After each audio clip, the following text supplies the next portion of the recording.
Story 1. My sister belittled my job and mocked me for marrying a country girl while bragging about her genius investor husband. When his investments collapsed, my parents demanded I sell my shop to bail them out. I let them rant, then revealed something that made their jaws drop. Sup, Reddit. My family spent 30 years treating me like the guy who couldn't cut it because I chose welding over Wall Street. Turns out they should have been paying closer attention to what I was actually building in silence. Grab your popcorn and enjoy. I'm Wade, 32 male, and I run a custom metal fabrication shop, which is apparently the most embarrassing thing a man can do, according to my family. 5 years back, I got married to Elise under the big oak tree on my grandmother's land. We set it up the way we wanted. Hay bales for seats, wildflowers everywhere, a barbecue pit that had the whole clearing smelling incredible. My crew showed up in work boots and Carhartts. Elise's friends brought homemade desserts and wore sundresses. It was perfect. My family treated it like community service. Dad rolled up in his Mercedes, checking his watch every 5 minutes like he had somewhere better to be. Mom kept looking around with this pained expression, probably doing mental math on how much we'd saved by not renting a country club. My sister Bianca showed up with Reed, her husband, both dressed like they were going to a Forbes gala. The ceremony went fine. My buddy Ben was my best man, and when the officiant did the speak now or forever hold your peace bit, Ben fake coughed and said, "Can we skip to the food part?" Got a good laugh. Then came the speeches. Ben went first. Told a story about a steel shelf I'd welded in college that collapsed and nearly took out our roommate. Everyone laughed. Then Reed got up. My brother-in-law had this look on his face, the same one he gets whenever he thinks he's smarter than everyone else in the room. He was 4 years older than me, and he'd made sure everyone knew those years made all the difference. He'd gone to business school. He worked in finance. He made real money, not metal shop hobby cash. "To Wade and Elise," he started, raising his glass. The crowd followed. Honestly, when Bianca told me her brother was getting married, I thought she was joking. I figured his one true relationship was with his welding torch. Some of his finance buddies laughed. My friends didn't. But then I met Elise. She's very earthy. He said it like describing someone who hadn't figured out how society worked. Makes sense. He works with metal. She works with plants match made in a hardware store. I felt Elise's grip tighten on my hand. She was smiling, but I could see the edge in her eyes. Reed wasn't done. I remember when Bianca and I first started dating. She'd tell me stories about Wade spending hours building go-karts and random metal projects. Meanwhile, I was reading about market trends and managing my portfolio. Some of us were born to build empires. But society needs both, right? Someone's got to make the fixtures for the boardroom. More laughs from his side. My buddy Shane muttered something that would have started a fight if we weren't at a wedding. Then Bianca stood up beside him. "I just want to add," she said, her voice dripping with that fake nice tone, "that I'm so proud of my little brother for finding someone who appreciates his unique lifestyle. Elise, you're so brave for embracing this whole rustic living thing. I could never give up my weekly spa appointments and shopping trips, but I admire your commitment to simplicity." When Dad gave his speech, he might as well have been reading off a grocery list. He stood there in his $1,000 suit, looking around at the setup like it physically hurt him, and delivered what amounted to a speech about how disappointed he was in my choices. "Wade has always walked a different path," he said. "We wish him and Elise the best." That night, after everyone cleared out, and it was just Elise and me cleaning up, she found me standing by the oak tree. "They're not worth it," she said quietly. "I know. What we're building here, it's real. It matters.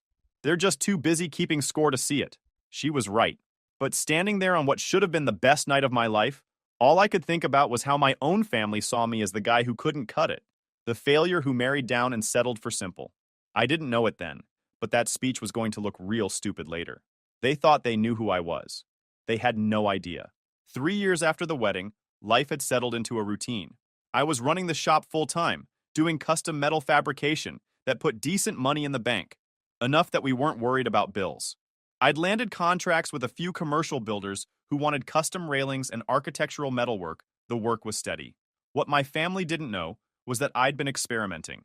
For the past 6 years, going back to before I even met Elise, I'd been working on something in the back corner of my shop.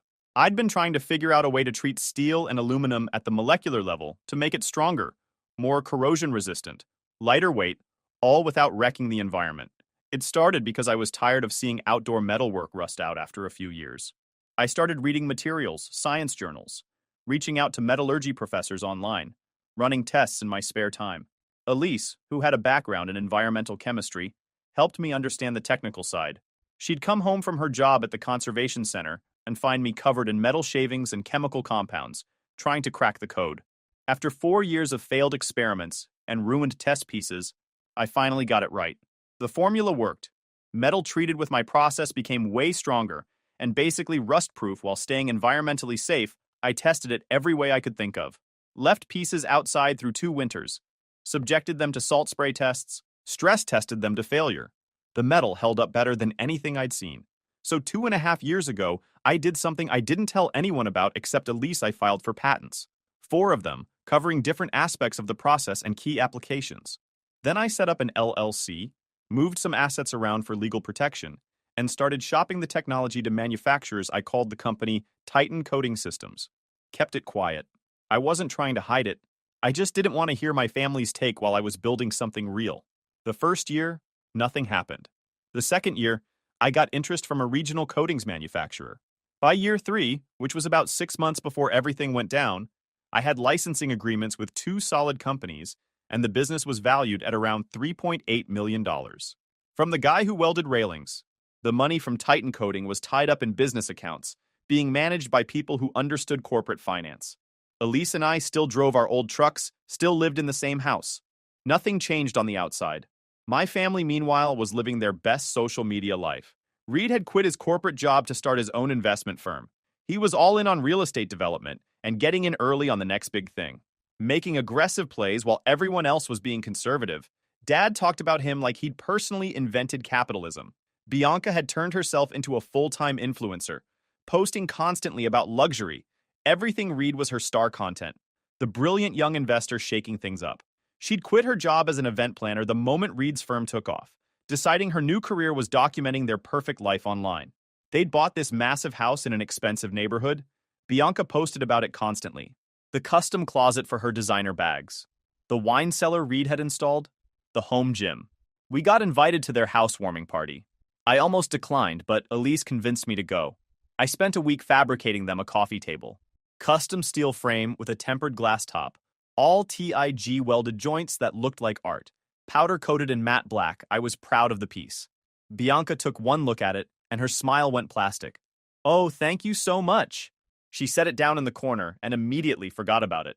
The whole night was just them showing off.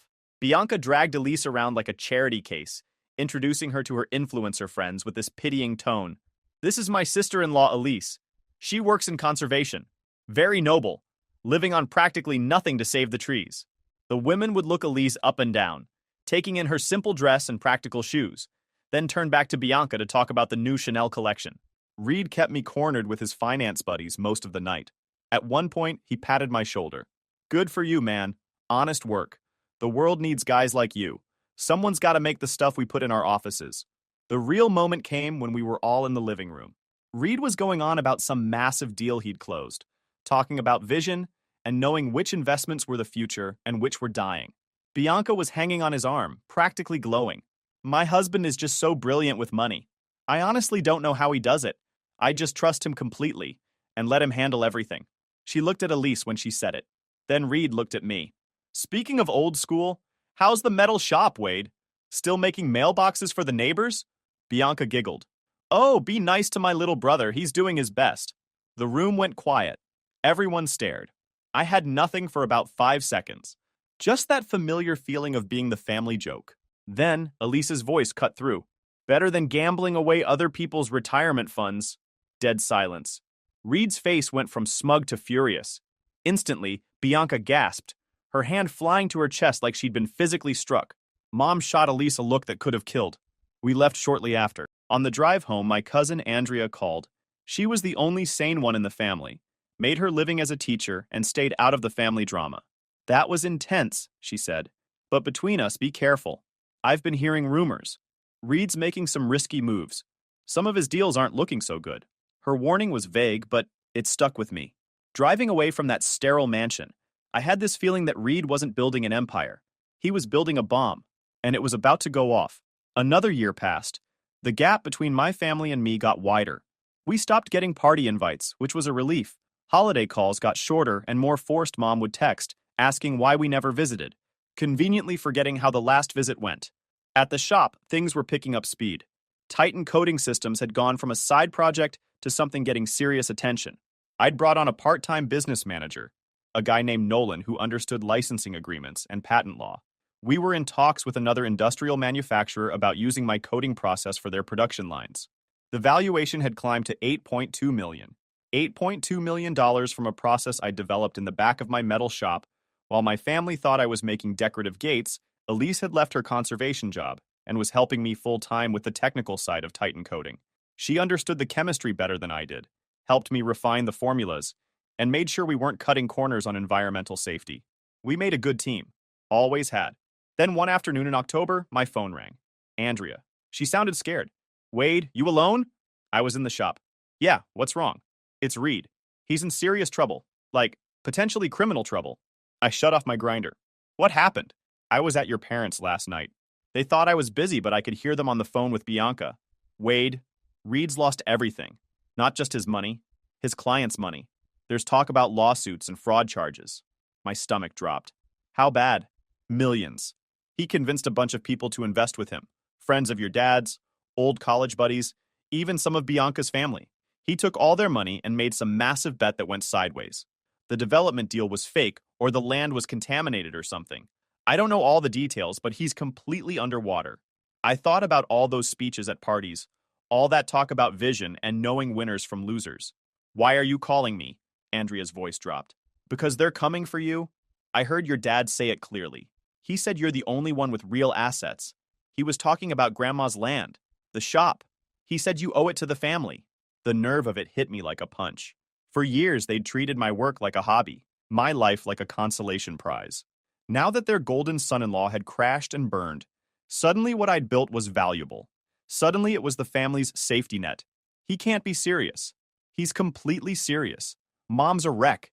She keeps saying Reed made one mistake, and the family has to stick together. Bianca's apparently having a complete breakdown. They see you as the only way out.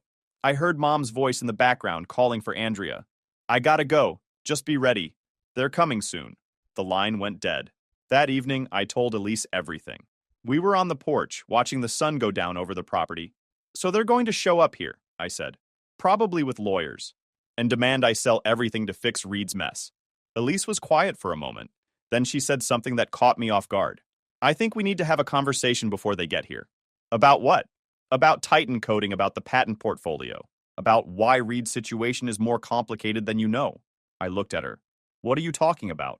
I've been helping Nolan track the industry, keeping tabs on who's moving in the coatings and materials space, who's making plays, who's betting against emerging technologies.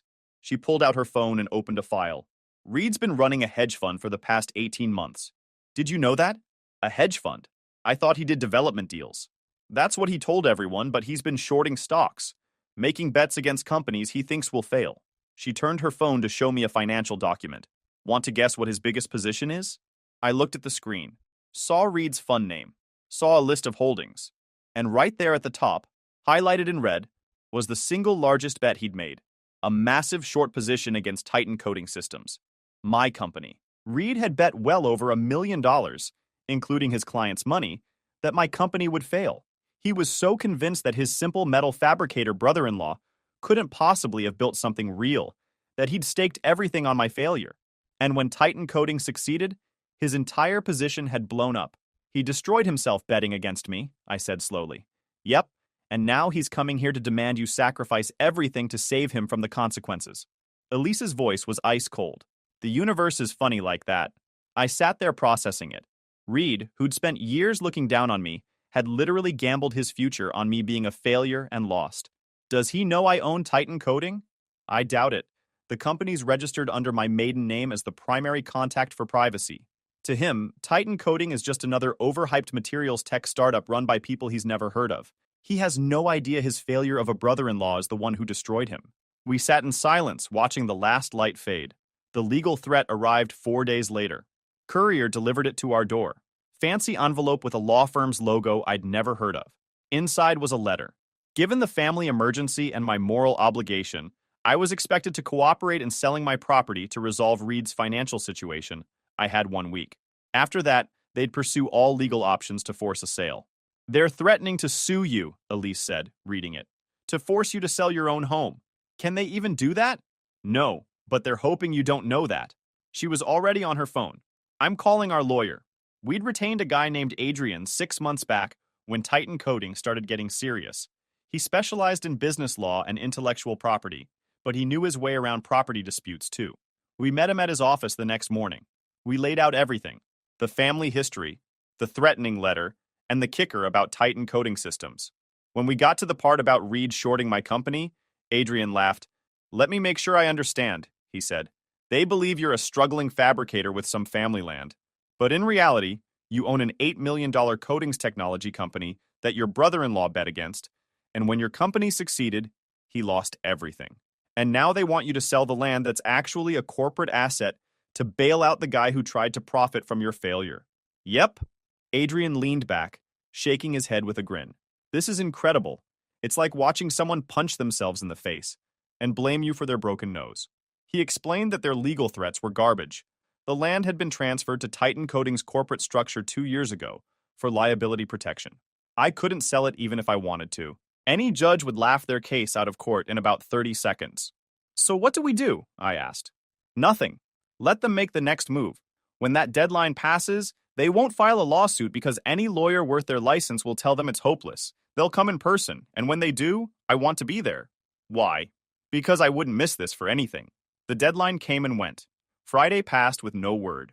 Saturday and Sunday were quiet. I almost thought they'd given up. Monday morning proved me wrong.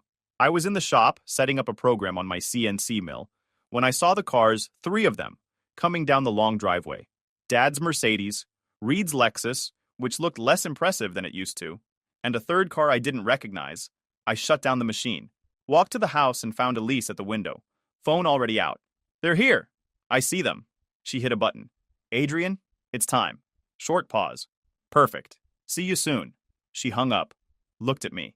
"Our lawyer will be here in 20. Until then, we listen. Let them talk." The cars stopped. Doors opened.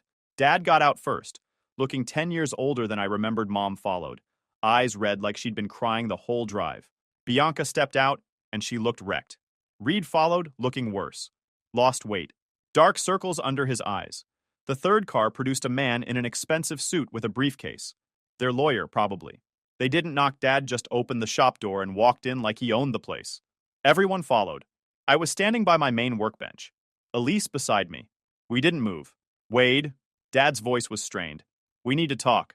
Seems like you drove a long way for a conversation we already had. The situation is critical." He was trying to sound authoritative, but it came out desperate. "Reed's facing multiple lawsuits. Criminal charges are being discussed. We need to act immediately." He pulled out a folder and dropped it on my workbench. "Everything you need is here. Purchase agreement. We found a developer willing to buy the property. The money goes straight into escrow to settle Reed's obligations. It's clean, and it saves the family." "Saves the family," I repeated. "You mean saves him?" Bianca stepped forward, and for the first time in years, she wasn't acting superior. She was begging. "Wade, please. He's your brother-in-law. He's family. He made a mistake, but you can't let him go to prison. Please. I'm asking you as your sister." "He didn't make a mistake. He made a series of choices, bad ones." Their lawyer cleared his throat. "Mr. Blake, you have a clear familial obligation here. The precedent for property transfers and family emergencies is well established." "Is it?" I said. "Interesting, because my understanding is you can't sell something you don't own." The lawyer frowned. "The property is deeded to you through your grandmother's estate. The title is clear. Was deeded to me. Past tense." Dad's face was turning red. "What are you talking about? Stop playing games. We've already sold our house. It wasn't enough. This land is the only option. After everything we've done for you," Mom added, voice breaking. "After we raised you. You owe us this." I looked at Elise. She gave me a small nod. "Time to end this." Elise stepped forward. "I think there's been a significant misunderstanding," she said, her voice calm and cutting. "You've made several incorrect assumptions." Dad turned to her, confused. "What are you talking about? You looked at us and saw exactly what you wanted to see. A simple fabricator and his wife. Poor. Easy to push around." She walked slowly to the workbench, putting her hand on the folder they'd brought. "You were wrong about all of it." Their lawyer shifted. "Mrs. Blake, I don't think it's Stone. I kept my name." She looked at him directly. "And as a lawyer, I'm sure you understand property law. You can't sell what you don't own. The deed is in Wade's name. the lawyer insisted. Was in Wade's name, Elise corrected. 2 years ago, this property was transferred to Titan Coating Systems LLC as a corporate asset. Wade is the founder and majority owner of that company, which means legally, this land belongs to his corporation, and he's definitely not selling. Dead silence. Dad's mouth opened. Mom looked confused. Their lawyer's face went from confident to worried. But Reed had gone completely white. He was staring at me now, really looking at me for the first time in years, and I could see the wheels turning in his head. Titan Coating Systems, he said quietly. His voice sounded hollow. That's right, I said. Heard of it? That's not... You're a metal fabricator. I am a fabricator, I agreed. I'm also the founder of a coatings technology company that's currently valued at over $8 million. But you knew that already, didn't you, Reed? Bianca was looking between us, mascara streaked. What is he talking about? Reed, what's going on? What is he talking about? Dad demanded, looking at Reed. I walked over to my workbench, opened a drawer, and pulled out a file I'd had it ready for days, knowing this moment would come.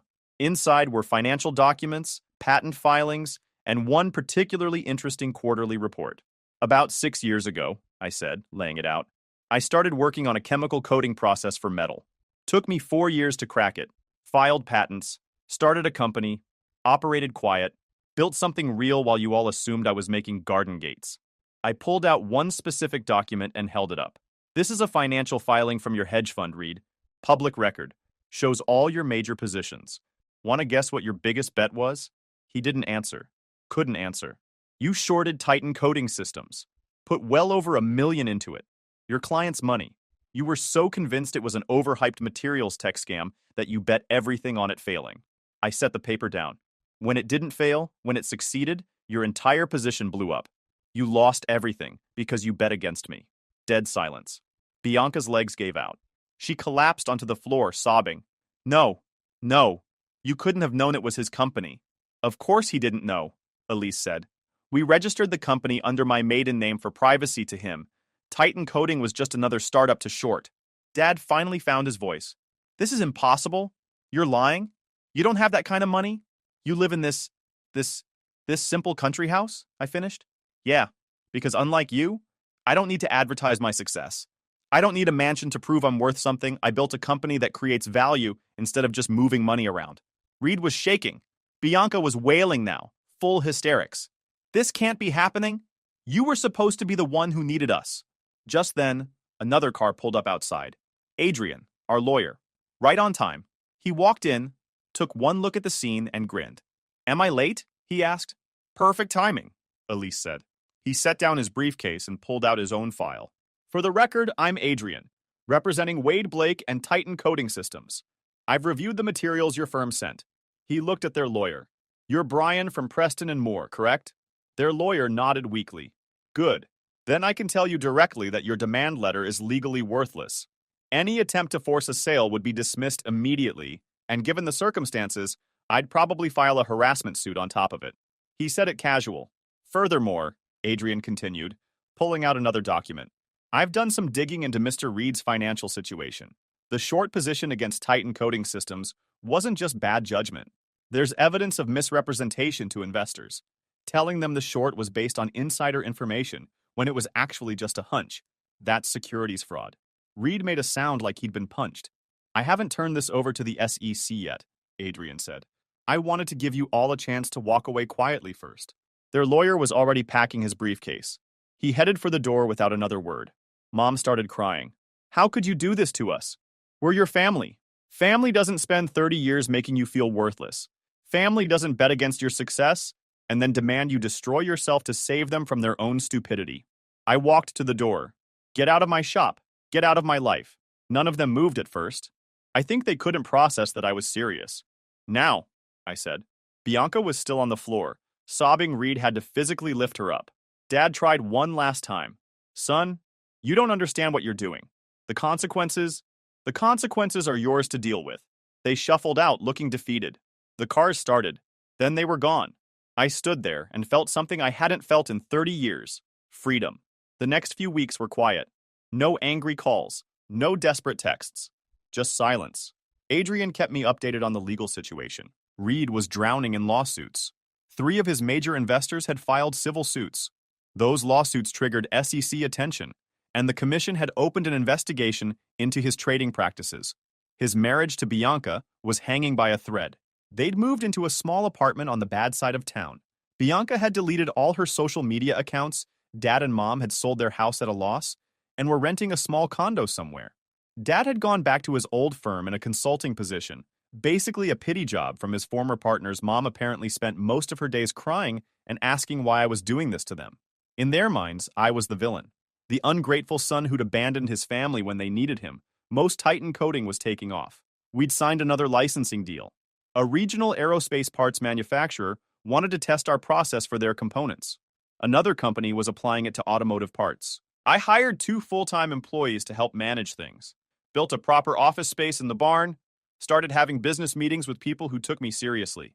The custom fabrication work slowed down. I kept a few regular clients, did projects I wanted to do, but mostly I was focused on Titan coding. Elise was thriving. She'd always been good at the chemistry side, and now she was running R&D full-time. We were developing new applications, filing more patents, building something that could outlast both of us. We were happy. Not having my family's constant judgment made it even better. Then, one Saturday afternoon, about 6 weeks after the confrontation, I saw a familiar car coming down the driveway, Andrea's sedan. I walked out to meet her. She got out looking nervous, holding a casserole dish. "Brought you some lasagna," she said. "We eat pretty well," I said, but I was smiling. "Come on in." We sat on the porch. We made small talk for a while before she got to the real reason she'd come. "Bianca and Reed's marriage is basically over," she said. "They're staying together for now because they can't afford lawyers. But she resents him completely, blames him for everything." I heard. "Your parents are barely holding it together. Dad works all the time, Mom just sits at home. They don't talk about you, but I know they think about you constantly. And Reed?" Andrea was quiet for a moment. "He's broken, Wade. I mean really broken. He knows he destroyed himself because he was too arrogant to see what you'd built." "Good," I said, and I meant it. "They want to apologize," Andrea said quietly. "Eventually, when enough time has passed. They think maybe if they give you space, you'll come around." "I won't. I know. I told them that. They don't believe me." She stood up. "I'm not asking you to forgive them. I'm not even asking you to talk to them. I just wanted you to know that they're suffering, whether that matters to you or not." "It doesn't," I said honestly. "I spent 30 years being treated like I wasn't worth their time. They spent 5 years making Elise feel like she wasn't good enough. They came here trying to take everything I'd built. I'm not going to lose sleep over their consequences." Andrea nodded. "Fair enough." She headed for her car, then turned back. "For what it's worth, I'm proud of you. What you built with Titan coding, standing up to them. It took guts." "Thanks, Andrea. And I'd like to keep seeing you if that's okay. I know I'm part of the family that screwed you over, but..." "You're the only one who didn't," I interrupted. "You're welcome here anytime." She smiled, relieved, and drove off. That night, Elise and I sat on the porch swing. "Andrea stopped by," I said. "I saw. How's the family disaster going?" "About how you'd expect. Reed's destroyed. Bianca's a wreck. Parents are barely functioning. They all think I'm going to forgive them eventually." "Are you?" I thought about it. No, I'm not angry anymore. I'm just done." Then my phone buzzed. Email notification. I glanced at it and my jaw dropped. "What?" Elise asked. "Titan Coding just got an acquisition offer." "From who?" "Major Industrial Coatings Corporation. They want to buy us out." I read the number twice to make sure I wasn't hallucinating. 22 million. Elise went very still. $22 million? Are you serious? That's insane. What do you want to do? I looked around at the property. The shop where I'd welded my first project. The house where we'd built our life. The land my grandmother had trusted me with. "I want to think about it," I said. "But I'm not making any decisions based on what they'd think. Their opinion doesn't matter anymore." We sat there for a long time. Somewhere out there, they were probably telling each other that I'd come around eventually. That family was family and blood was blood. They were wrong. 3 months later, I was sitting in a conference room in the city, surrounded by lawyers and business types, signing the final papers. We'd decided to take the acquisition deal, 22 million, with the condition that I'd stay on for 3 years as head of R&D to keep developing new applications. The money hit my account the next day. I stared at the number on my phone for a solid 5 minutes. Life-changing money, never worry again money, more than my father had made in his entire career. I'd made it in a metal shop he'd called a hobby. The first thing I did was pay off the property completely. No mortgages, no liens, nothing. The land my grandmother left me was mine, free and clear, forever. Then I set up a trust to maintain it. Nobody could touch it now. Not family, not creditors, not anyone. The second thing was a donation to the conservation center where Elise used to work. They were doing real work, helping the environment instead of just talking about it. After that, I put most of it into investments that would generate income without requiring me to think about it. I kept the shop, kept taking projects I wanted to do, kept living the same life, just without the pressure. The messages started coming in. Distant relatives I hadn't heard from in years. Old acquaintances from high school. Everyone suddenly wanted to reconnect. Everyone had always believed in me. Everyone was so proud. I ignored most of them. The ones who mattered already knew where to find me. My parents didn't reach out, at least not directly, but Andrea told me they'd heard the news. Mom had cried for hours. Bianca had locked herself in the bathroom for an entire afternoon. I was in the shop one afternoon, working on a custom staircase railing, when I heard a car outside. Expensive engine. I looked up and saw my father's Mercedes. He'd come alone. I considered not answering, but I walked out. Dad was standing by his car, looking wrecked. The past few months had aged him. "Wade," he said. Silence stretched out between us. He looked around at the property, at the shop, at everything he'd spent years dismissing. "I made a mistake," he said finally. "Many mistakes." I didn't respond. "I thought I knew what success looked like," he continued. "I thought I was pushing you towards something better. I thought Reed was the one who had it figured out, that Bianca married the right kind of man." He laughed, but it was bitter. "I was wrong about everything." "Yeah, you were." "I'm not asking for forgiveness," he said. "I don't deserve it. I just wanted you to know that I see it now. I see what you built, what you always were building, and I'm sorry I didn't see it sooner." "I appreciate you saying that," I told him, "but it doesn't change anything. You didn't just make mistakes, Dad. You spent my entire life making me feel worthless. You chose Bianca and Reed over me every single time. You let them mock my wife at our wedding. You came here trying to take everything I'd built to save him from his own stupidity. I know. You don't get to apologize now that it turned out I was successful. You don't get to be proud of me now that there's money involved. That's not how it works." His face crumbled. "What can I do?" "Nothing. Just never bother me again." "Wade, you need to leave."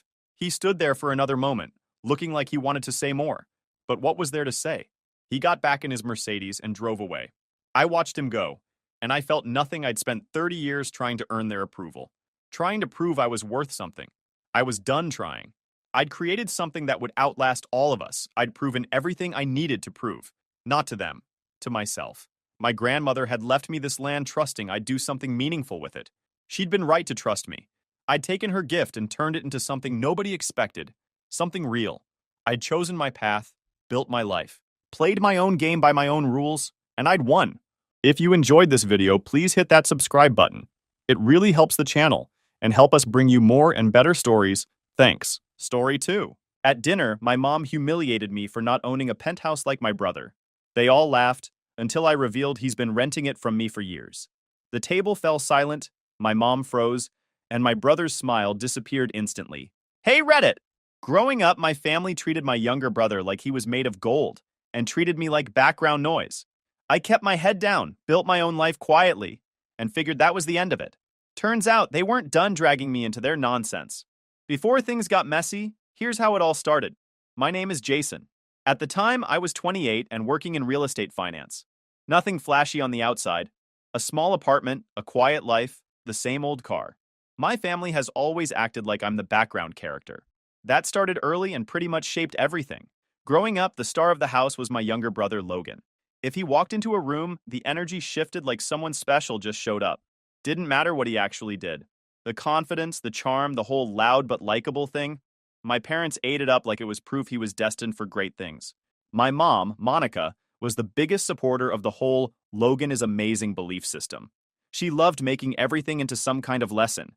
If I said I wanted to try a new hobby, she'd twist it into a talk about what a real man focuses on. If I didn't tell her my plans, she'd act like I was shutting her out. If I did tell her, she'd pick through every detail and then guilt-trip me the moment I pushed back. I learned pretty fast that nothing stayed simple with her. My dad, Frank, wasn't the loud type. He didn't pick sides outright, but he had this thing where he'd jump in with the worst possible comments at the worst possible moments. If Logan did something stupid and I reacted, Frank would go, "Well, let's look at it from Logan's side too," which never helped and always ended up with me looking dramatic. Even as kids, he did that. It was like he thought arguing both sides was some deep wisdom. The best example of our family dynamic happened when we were little. When we moved into a new house, there were two bedrooms upstairs. One was bigger with a big window and enough space for a whole setup. The other was just normal. I was older, so I figured the bigger one was mine. Nope. Monica said, Logan is more energetic. He needs room to express himself. That was her word. Express. I got the smaller room because apparently being quiet meant I didn't need space. Birthdays were the same way. Logan wanted a new bike. He got the top model. I asked for running shoes once and got the cheapest pair on sale. If Logan brought home a drawing from school, Monica hung it on the fridge like he was some prodigy. If I got an A on a math test, she said, Well, of course you did. You're the responsible one. There was always a way to flip my wins into something plain. Logan learned how to use all that pretty early. If he annoyed me and I told him to knock it off, he'd go straight into the classic lines. Relax, it's not that serious, or I'm just messing around. Or then he'd smile in that way that made the grown-ups say things like, See, Jason? He's just being playful. I'd be the one told to lighten up. If we ever argued and I actually had a point, Logan would twist it until suddenly I was the one who misheard or didn't get the joke. That gaslighting stuff wasn't a word in our house, but he was basically fluent in it before hitting middle school. And he got rewarded for it because Monica loved his quick thinking, and Frank always defended him by saying, Logan didn't mean it that way. After a while, I realized trying to correct anything just made it worse for me. The more I pushed back, the more I got labeled as uptight or too serious. The more Logan messed around, the more charming he looked. So I adjusted. I stayed quiet, kept my opinions to myself, and went along with whatever made the house peaceful. If Logan wanted the bigger room, take it. If he got praised for stuff he didn't even earn, fine. If I did well in something and no one cared, whatever. I stopped chasing approval because it was never coming. Not for me. By the time we hit high school, Logan was basically a golden retriever with perfect lighting. Teachers, family friends, cousins, they all loved him instantly. Meanwhile, I was the kid people forgot was in the room until they needed something heavy lifted or something fixed. I didn't hate him. That's the weird part. I just learned there wasn't space for me to be anything else. If Logan took up the whole stage, the only place left for me was the side hallway. So I chose the lane no one else cared about, working quietly, minding my business, doing things at my own pace. I figured if my family wasn't going to see me, then I'd build a life they couldn't argue with. But at that time, I didn't know how far that would go. Or that one day Logan would walk straight into something I built without even knowing it. Or that the same dynamic from childhood would turn into something way bigger than just bedroom sizes and fridge drawings. Back then, I was just the quiet older brother. And in their eyes, that's all I would ever be. College is where the difference between me and Logan really showed up. He got into this well-known university that my parents treated like it was proof he was a once-in-a-generation talent. Tuition? Covered. Housing? Covered. Spending money? Monica slipped him extra without even admitting it. The day he opened the acceptance email, she was crying and hugging him like he already changed the direction of the whole family. I didn't take that same route. I started at community college because it made sense and didn't wreck my bank account. I juggled 2 jobs at first, sometimes 3 when hours got cut. Morning shifts stocking shelves, late shifts doing deliveries, weekends tutoring whoever needed to pass basic algebra. I wasn't miserable about it, but it definitely wasn't the story Monica bragged about to relatives. She kept pushing into my business during this time. She'd show up unexpectedly, just to check on me, then use the visit to question every choice I made. If I was studying, she'd start giving speeches about how a real man doesn't hide behind books. If I didn't answer her calls right away, she'd leave guilt messages like, I guess you don't need your mother anymore. When I called back, she'd slide into more advice I didn't ask for. Every conversation felt like a report she was filing. Meanwhile, Logan was coasting at his school, like it was a stage built for him. Nothing he did was actually impressive, but you wouldn't know that from how he acted. If he went to one networking event, he'd come home talking like he was leading a startup. If he passed a regular class, Monica treated it like an accomplishment that deserved a post on the family group chat. Logan took all that and ran with it, talking big about business ideas that never went anywhere. He'd say things like, some people are built to build empires, meaning himself, of course. When Logan graduated, Monica planned a celebration like he was royalty. She rented a whole event space, hired some local photographer, ordered decorations with his school colors, the whole package. People from every corner of the family tree showed up. Logan walked in wearing this confident smile that he knew everyone loved. Then they surprised him with this expensive new car. something shiny that immediately became the center of the evening. Every relative got a picture with him next to it, like they were posing with a celebrity. My graduation a year later looked nothing like that. I finished near the top of my class after transferring to a state school, and the family dinner for me was at a regular place with just my parents, Logan, and Aunt Denise. Monica handed me a card with a small gift card inside and said she didn't know what I needed. Logan joked about how I could finally upgrade my wardrobe, and Monica laughed like he was hilarious. It wasn't mean on purpose, but it still landed the same way. Aunt Denise made everything worse. She's the type who tries to pry information out of you like it's her hobby. She sat down next to me and immediately asked, "So, Jason, do you have anyone special yet?" Loud enough for nearby tables to hear. Then she followed with, "How much are you making now?" Like she had any right to know. I answered short and clean, but she kept pushing, saying she asked because she cared. Later, I heard from a cousin that she repeated everything to half the family, adding her own comments like, "Jason seems unsure of himself," or, "He's not moving as fast as Logan." She acted shocked when I confronted her, saying I was being too sensitive. That became the theme of everything. Anytime I pushed back or corrected something, even gently, the whole family defaulted to the same line. "Jason, don't be jealous." They said it automatically, as if the only reason I could possibly be frustrated was envy. Never mind the years of differences, the uneven treatment, or the fact that I was actually working harder than anyone realized. If Logan exaggerated something about his future, they called it ambition. If I pointed out something real, I was trying to steal the spotlight. After a while, I stopped explaining myself. Every time I spoke up, it turned into a lecture from Monica or a "let's consider both sides" speech from Frank. Logan would smirk and say he didn't mean anything by whatever he said, like always. It was easier to stay quiet and focus on what I was building for myself. By the end of college, Logan looked like the family's rising star. I looked like the dependable older brother who would figure things out eventually. And nobody had any clue how wrong they were. After college, I took the first job that made sense, an entry-level role at a small investment firm. The pay barely beat what I made juggling college jobs, but I didn't care. The company was small enough that I could learn fast. I sat in on meetings I shouldn't have been in, asked questions, handled real projects. It was stressful, messy, and exactly what I needed. I lived in a cheap studio that barely fit a bed and a desk. No elevator, thin walls, a kitchen the size of a closet. My car was the same old Honda from high school. The AC worked when it felt like it. I didn't go out much, didn't buy new clothes, didn't pretend to keep up. I just worked, studied, and saved. My routine was simple: work during the day, study at night. I was grinding for my Series 7 and 66 licenses, spending nights buried in textbooks and practice tests. It wasn't glamorous, but it moved me forward. Monica didn't see it that way. Every call turned into a speech. "Logan is living like a man. Why aren't you? You're wasting your 20s hiding behind work. You need to take risks if you want to get ahead." She recycled the same lines so often they sounded rehearsed. If I told her I couldn't afford weekend trips or parties, she'd sigh like I'd disappointed her. Then she'd switch gears. Was I dating, networking, building connections? Every question carried judgment, like she'd already decided the answers. Logan, meanwhile, looked like he was thriving. He moved into a nice apartment despite not working full-time anywhere. His money came from friends, girlfriends, and projects that existed only on social media. He'd show up at family dinners dressed like a brand ambassador, talking about business ventures that never went anywhere. Monica ate it up.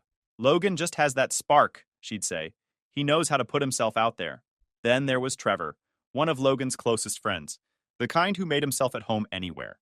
He showed up at family dinners more often than some relatives, laughing loud, flattering Monica, and making Logan look even better. He always slipped in a joke at my expense. "Jason, you still driving that old thing? Man, you work too much. When are you going to start living?" He'd laugh it off, Monica would smile, and Frank would stay quiet like always. None of them saw what I was actually doing. After a couple of years, I switched firms twice, each move bringing better pay and more responsibility. I dove deeper into real estate finance, learning how deals were structured and where real money moved. I liked the challenge of numbers that built something tangible: properties, portfolios, futures. By 24, I was finally breathing. Not rich, but comfortable. I still lived small. Same car, same apartment, but my savings were stacking. Every extra dollar went toward investments. I wasn't chasing flash. I was building a foundation. Cousin Blake reappeared around then, suddenly interested in finance.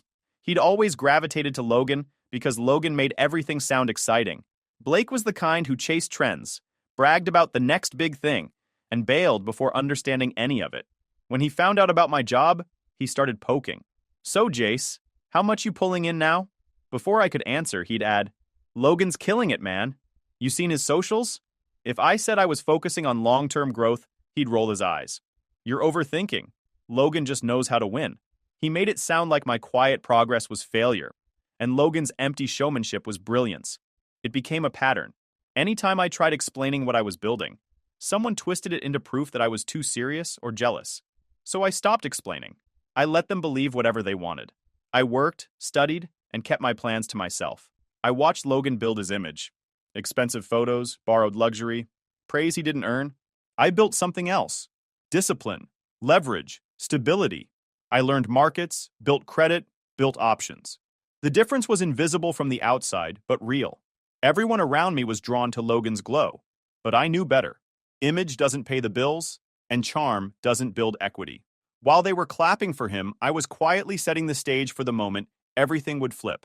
So I stayed in my lane, stacking knowledge, money, and patience, brick by brick, dollar by dollar. Logan was busy performing success. I was busy creating it. And one day, when the time was right, that difference would finally matter. When the COVID-19 pandemic hit, the real estate market behaved strangely. High-end units that once sold instantly started lingering. Owners who used to brag about never negotiating began slashing prices. I watched it closely, not because I was ready to buy, but because I'd been saving for years and wanted to be prepared when the right deal appeared. That deal showed up in the form of a penthouse at Harrison Tower. The photos looked unreal. Floor-to-ceiling windows, wraparound terrace, open layout, sleek kitchen. The price was far lower than anything comparable, so low it looked like a listing error. Then I saw the seller's name, Adrian Holt, a tech executive who'd relocated across the country. A quick search showed he wanted to unload the place fast, not chase the perfect price. It made sense. Convenience over profit. I dug into the numbers. Even after renovation costs, the deal penciled out beautifully. Still, buying a $2+ million property isn't a casual decision. For weeks, I sat at my desk after work, running spreadsheets, checking taxes, renovation budgets, and rental yields. Some nights I thought I was crazy. Other nights it felt like the exact payoff I'd been building toward. I told no one. Not Monica, not Frank, and definitely not Logan. Monica would have lectured me about taking on too much. Frank would have tried to see both sides until I lost my patience. Logan would have twisted it into a competition. Silence was easier. In early 2021, I made the offer.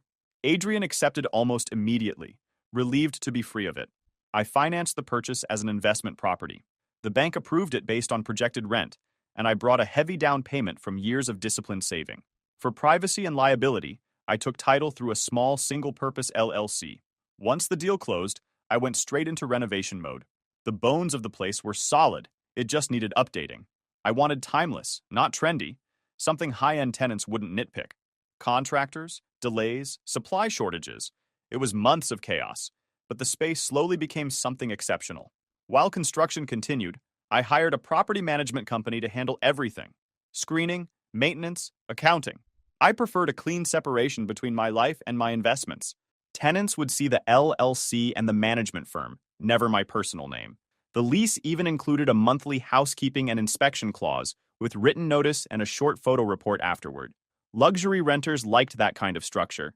It kept standards high. When the penthouse was ready, we listed it as a luxury rental. Applications flooded in. Professionals, newly wealthy couples, executives, everyone wanted that address. I scrolled through the names casually until one stopped me cold. Logan Mitchell. At first I thought it was a coincidence, but the phone number and email confirmed it. My younger brother was applying to rent my property without realizing I owned it. His paperwork looked impressive. Clean statements, strong balance, steady deposits. But I knew him too well. Logan never held a stable job. He lived on charm and borrowed shine. A little digging explained the mystery. His new girlfriend, Vanessa, came from money and had a well-paid job. The income on the statements was her money. Transfers dressed up as earnings. Vanessa's online presence screamed status. Designer restaurants, flawless selfies, luxury hashtags. She loved a man who could match her image, or at least fake it. The Harrison Tower penthouse fit her story perfectly. I could almost hear her telling Logan, "You deserve a place that reflects who you are." And he, of course, believed her. For a day, I debated rejecting the application. It would have been easy. No explanation needed. But the situation was too surreal to walk away from. Logan had always been the family star, the one everyone said was going places. And here he was, unknowingly trying to rent what I'd built in silence. I wasn't planning revenge or a trap. I just wanted to see what happened when our roles quietly reversed. So I approved it. The management firm handled the lease and move-in.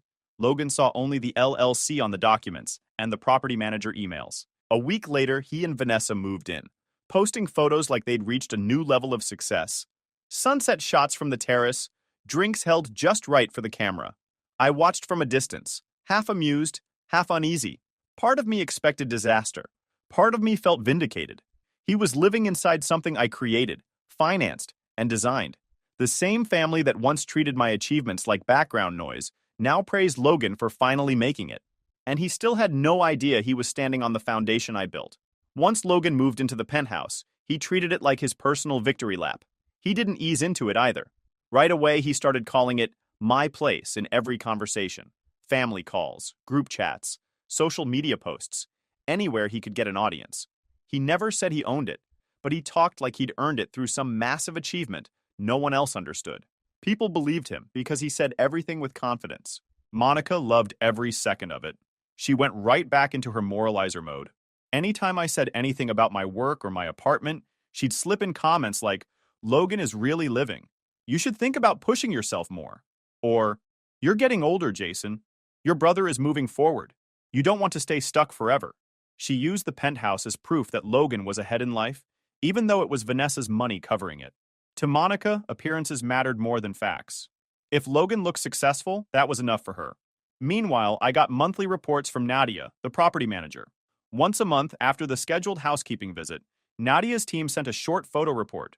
Clean kitchen, tidy living room, minimal wear. Sometimes there were little signs of Logan's lifestyle. Sunglasses left on the couch, designer shoes by the door, bottles of expensive skincare on the bathroom counter. Nothing destructive, just loud. He decorated the place like someone who thought taste meant picking the most expensive item on a website. Logan hosted game nights, parties, dinner dates. He'd post pictures with captions like, "Another night with the best city view," or "Working hard, enjoying life." That view became part of his identity. If someone complimented the sunset, he acted like he personally arranged it.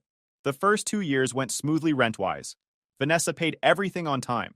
She liked the image of being the girlfriend of a guy who lived in a penthouse. She dressed up for the elevator selfies, held her drinks in perfect lighting, arranged flowers on the counter for aesthetic photos. She pushed Logan to lean into the luxurious lifestyle even more. She'd tell him things like, "This place matches you," or "People like us should live like this." The whole thing looked staged, but it worked for them. Then Vanessa got bored. She ended the relationship pretty fast. No big fight, no dramatic story. She simply lost interest once the shine wore off. The moment the status boost felt routine, she moved on. That was her thing. Ride the high, leave when it dips. Opportunist to the core. That's when the real problems started. Rent didn't come in on time. Nadia reached out to Logan, and he always had different excuses. A bank delay, a mix-up, a temporary issue he'd fix next week. I'd get updates from her, but I didn't say anything to him. I wasn't supposed to step in anyway. The management company handled tenants, so things stayed professional. Around the same time, Logan started dating Tara. She had a loud personality, strong opinions, and a talent for making small issues huge. She was a drama addict, the kind who stirred things up and then acted shocked when things blew up. She hyped Logan nonstop. If he complained about something, she'd jump in with, "They don't appreciate you," or "You're meant for bigger things." And where she also posted vague comments online that were obviously aimed at people in our family. Stuff like, "Some folks can't handle another person's rise," or "Jealousy is loud." Logan pretended he didn't know what she meant, but he always reposted her stories with emojis. Logan's rent kept slipping. 1 month late turned into 2. Then there'd be a partial payment. Then nothing. Nadia stayed patient, but she made it clear this wasn't sustainable. Despite that, Logan talked like he was thriving. He even started giving real estate advice to the family. At dinners or gatherings, he'd say stuff like, "Property is all about timing. You need to know when to jump." Or, "Renting in certain areas is smarter than buying." I could explain, but it's complicated. If anyone asked him specifics, he'd dodge it with "trust me" energy. Monica swallowed every word. Frank would nod and play neutral, even when I pulled him aside later to say Logan didn't know what he was talking about. Frank would respond with his usual lines. Well, maybe he has a point. Or, we shouldn't dismiss him. The worst moment came when Logan and Tara showed up to a family lunch talking about buying the penthouse. Logan said it like he'd already been planning it for months. I sat there listening to my younger brother casually talk about undercutting me, his own landlord, without knowing it. Tara nodded along like she'd already picked paint colors. Monica was thrilled, acting like Logan was becoming a property expert. As my birthday week approached, I could feel something building. The way the family talked, the way Logan acted, the way Monica compared us. It all felt like I was stuck in the same childhood dynamic again. Only this time, I wasn't a kid anymore. And I wasn't going to stay quiet. My parents picked the restaurant for my birthday, an upscale place they'd been wanting to try for a while. White tablecloths, quiet background music, servers who glide instead of walk. The kind of place where everyone sits a little straighter. I arrived on time. Monica and Frank were already seated, Monica looking excited in a way she usually reserved for Logan. Frank gave me a nod that felt like a placeholder for a real greeting. Logan showed up 20 minutes late, as expected. He walked in like he owned the building. Tara trailed behind him, smiling in that way she always did when she knew attention was on them. Logan didn't even apologize for being late. He just slid into his chair, clapped his hands together once, and said, "Man, sorry. Traffic near my place was insane." "My place?" He said it loud, like he wanted the whole table to hear. Monica lit up immediately. "Your city view must be gorgeous tonight," she said. "I bet everyone wishes they lived like you, Logan." Then she glanced at me the way she always did. Quick, sharp, judgmental. I hadn't even ordered water yet. Logan jumped straight into a story about hosting some big game night the night before. According to him, everyone there was amazed by the penthouse and kept telling him he had future CEO energy. He exaggerated every detail, acting like the terrace was something he personally designed. Tara nodded and added her own comments. "People don't get it," she said. "Living in a place like that changes your mindset. It attracts success. Logan's energy is different now." She said it with that drama addict tone. Soft, sharp, meant to stir something. Then she glanced at me like she was checking if I'd react. I didn't. Logan kept talking. "Yeah, I've been thinking about redoing the guest room," he said. "I want something more modern. Something that matches the vibe." Monica jumped in again. "You should. That's what successful men do. They improve their space, make it reflect their level." Then, turning directly to me, "Jason, you could learn from that. You're older, and you're still in that tiny apartment. It's time to grow up. Your brother is showing you what real progress looks like." She said it bluntly, not even hiding it. It wasn't a slip. It was a hit meant to land. Frank stayed quiet, which honestly made it worse. Tara smiled like she enjoyed the tension. Logan leaned back in his seat, proud of the whole scene. I took a sip of water to steady myself. I wasn't angry. I wasn't embarrassed. I was just done. Logan moved on to talking about how he and Tara might upgrade some things soon. "The owner doesn't even keep up with the place," he said, waving his hand. "It's just some investor guy. I'm sure he's not even paying attention to anything." I set my glass down. "I've seen it," I said. Logan paused mid-sentence. "Seen what?" "The penthouse," I said. "I get the once-a-month housekeeping and inspection reports with photos. The ones you signed off on in your lease." Silence hit the table instantly. No music, no nearby chatter, just stillness. Monica frowned. "What are you talking about, Jason?" I looked at Logan. "I'm saying I see the penthouse because I'm the owner. I get the landlord reports." Logan stared at me like he didn't understand the words. Tara's eyebrows lifted. Frank looked confused, then concerned. I kept it simple. "You don't own the place, Logan. You rent it, from me." Tara froze. Monica blinked like she'd been slapped. Frank's mouth opened, then closed again. Logan finally spoke. No, you're joking." I pulled out my phone and opened the property management app. I turned the screen toward him. "Leaseholder, Logan Mitchell. Unit, Harrison Tower. Penthouse level. Current balance. Several months overdue. You want to see the payment history?" Logan stared at the screen. His face went pale instantly. Monica leaned in, voice sharp. "Jason, why would you hide something like this? Why didn't you tell us? This is humiliating." Then she turned it into guilt, the way she always did. "You made us believe he earned this. You let us brag about him. You embarrassed us." Frank jumped in with his usual wrong-timed logic. "Maybe Logan thought he'd catch up on payments. Maybe he didn't want to worry anyone." Logan shook his head. I didn't know it was yours. How was I supposed to know that?" "You couldn't have," I said. "The paperwork lists the holding company and the management firm." He looked around like the room was shifting. Then he added the classic line, almost automatic. You're taking this too seriously, Jason. I was going to pay. 3 months late? I asked. And planning to buy the place from a mystery owner you thought was clueless? Logan's voice cracked. I didn't mean... I wasn't trying to... He stopped talking. The gaslighting routine didn't fit because there was nothing to twist. The facts were right there on the screen. He lowered his head, shoulders tight.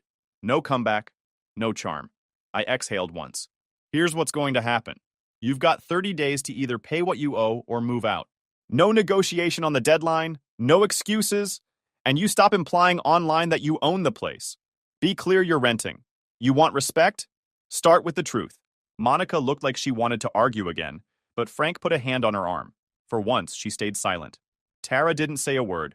She looked at Logan like she suddenly realized how fragile his image was. The server came by with the check, saw the tension, and quietly set it down. Nobody moved for a minute. The whole table felt heavier than the air should allow. Dinner ended without dessert, without small talk, without the usual fake cheer. When we walked out, nobody said anything. Logan didn't look at me. Monica tried to control her breathing. Frank walked slowly, hands in his pockets. For the first time in years, the room wasn't centered around Logan. And for the first time, no one could pretend anymore. The week after the dinner felt like the house was split into separate weather systems. Monica called nonstop. Every call came with a guilt punch, followed by a lecture. Jason, you humiliated your brother. You hid this from us on purpose. You need to be the bigger man. She kept poking into my decisions like she had the authority to audit my entire adult life. If I didn't answer, she left long voicemails about how I'd broken the family atmosphere. Frank stayed quieter, but he didn't help much. He'd slip in the usual devil's advocate lines during the few calls we had. Maybe Logan didn't want to worry you. Maybe he thought he'd pay it back once things stabilized. It made no sense, but he said it calmly, as if trying to soften everything. Logan sent paragraphs of texts that flipped back and forth. One message would be an apology about lying and falling behind. The next would say things like, "You made me look stupid," or "You didn't have to expose me like that." It was classic gaslighting, half owning it, half shifting blame.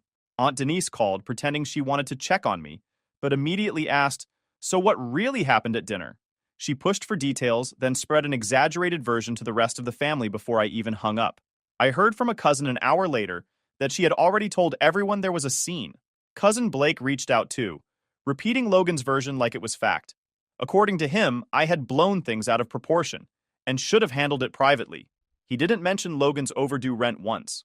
A few days later, Logan called trying to bargain. "Look, it's basically my home," he said. "I've lived there long enough that it counts."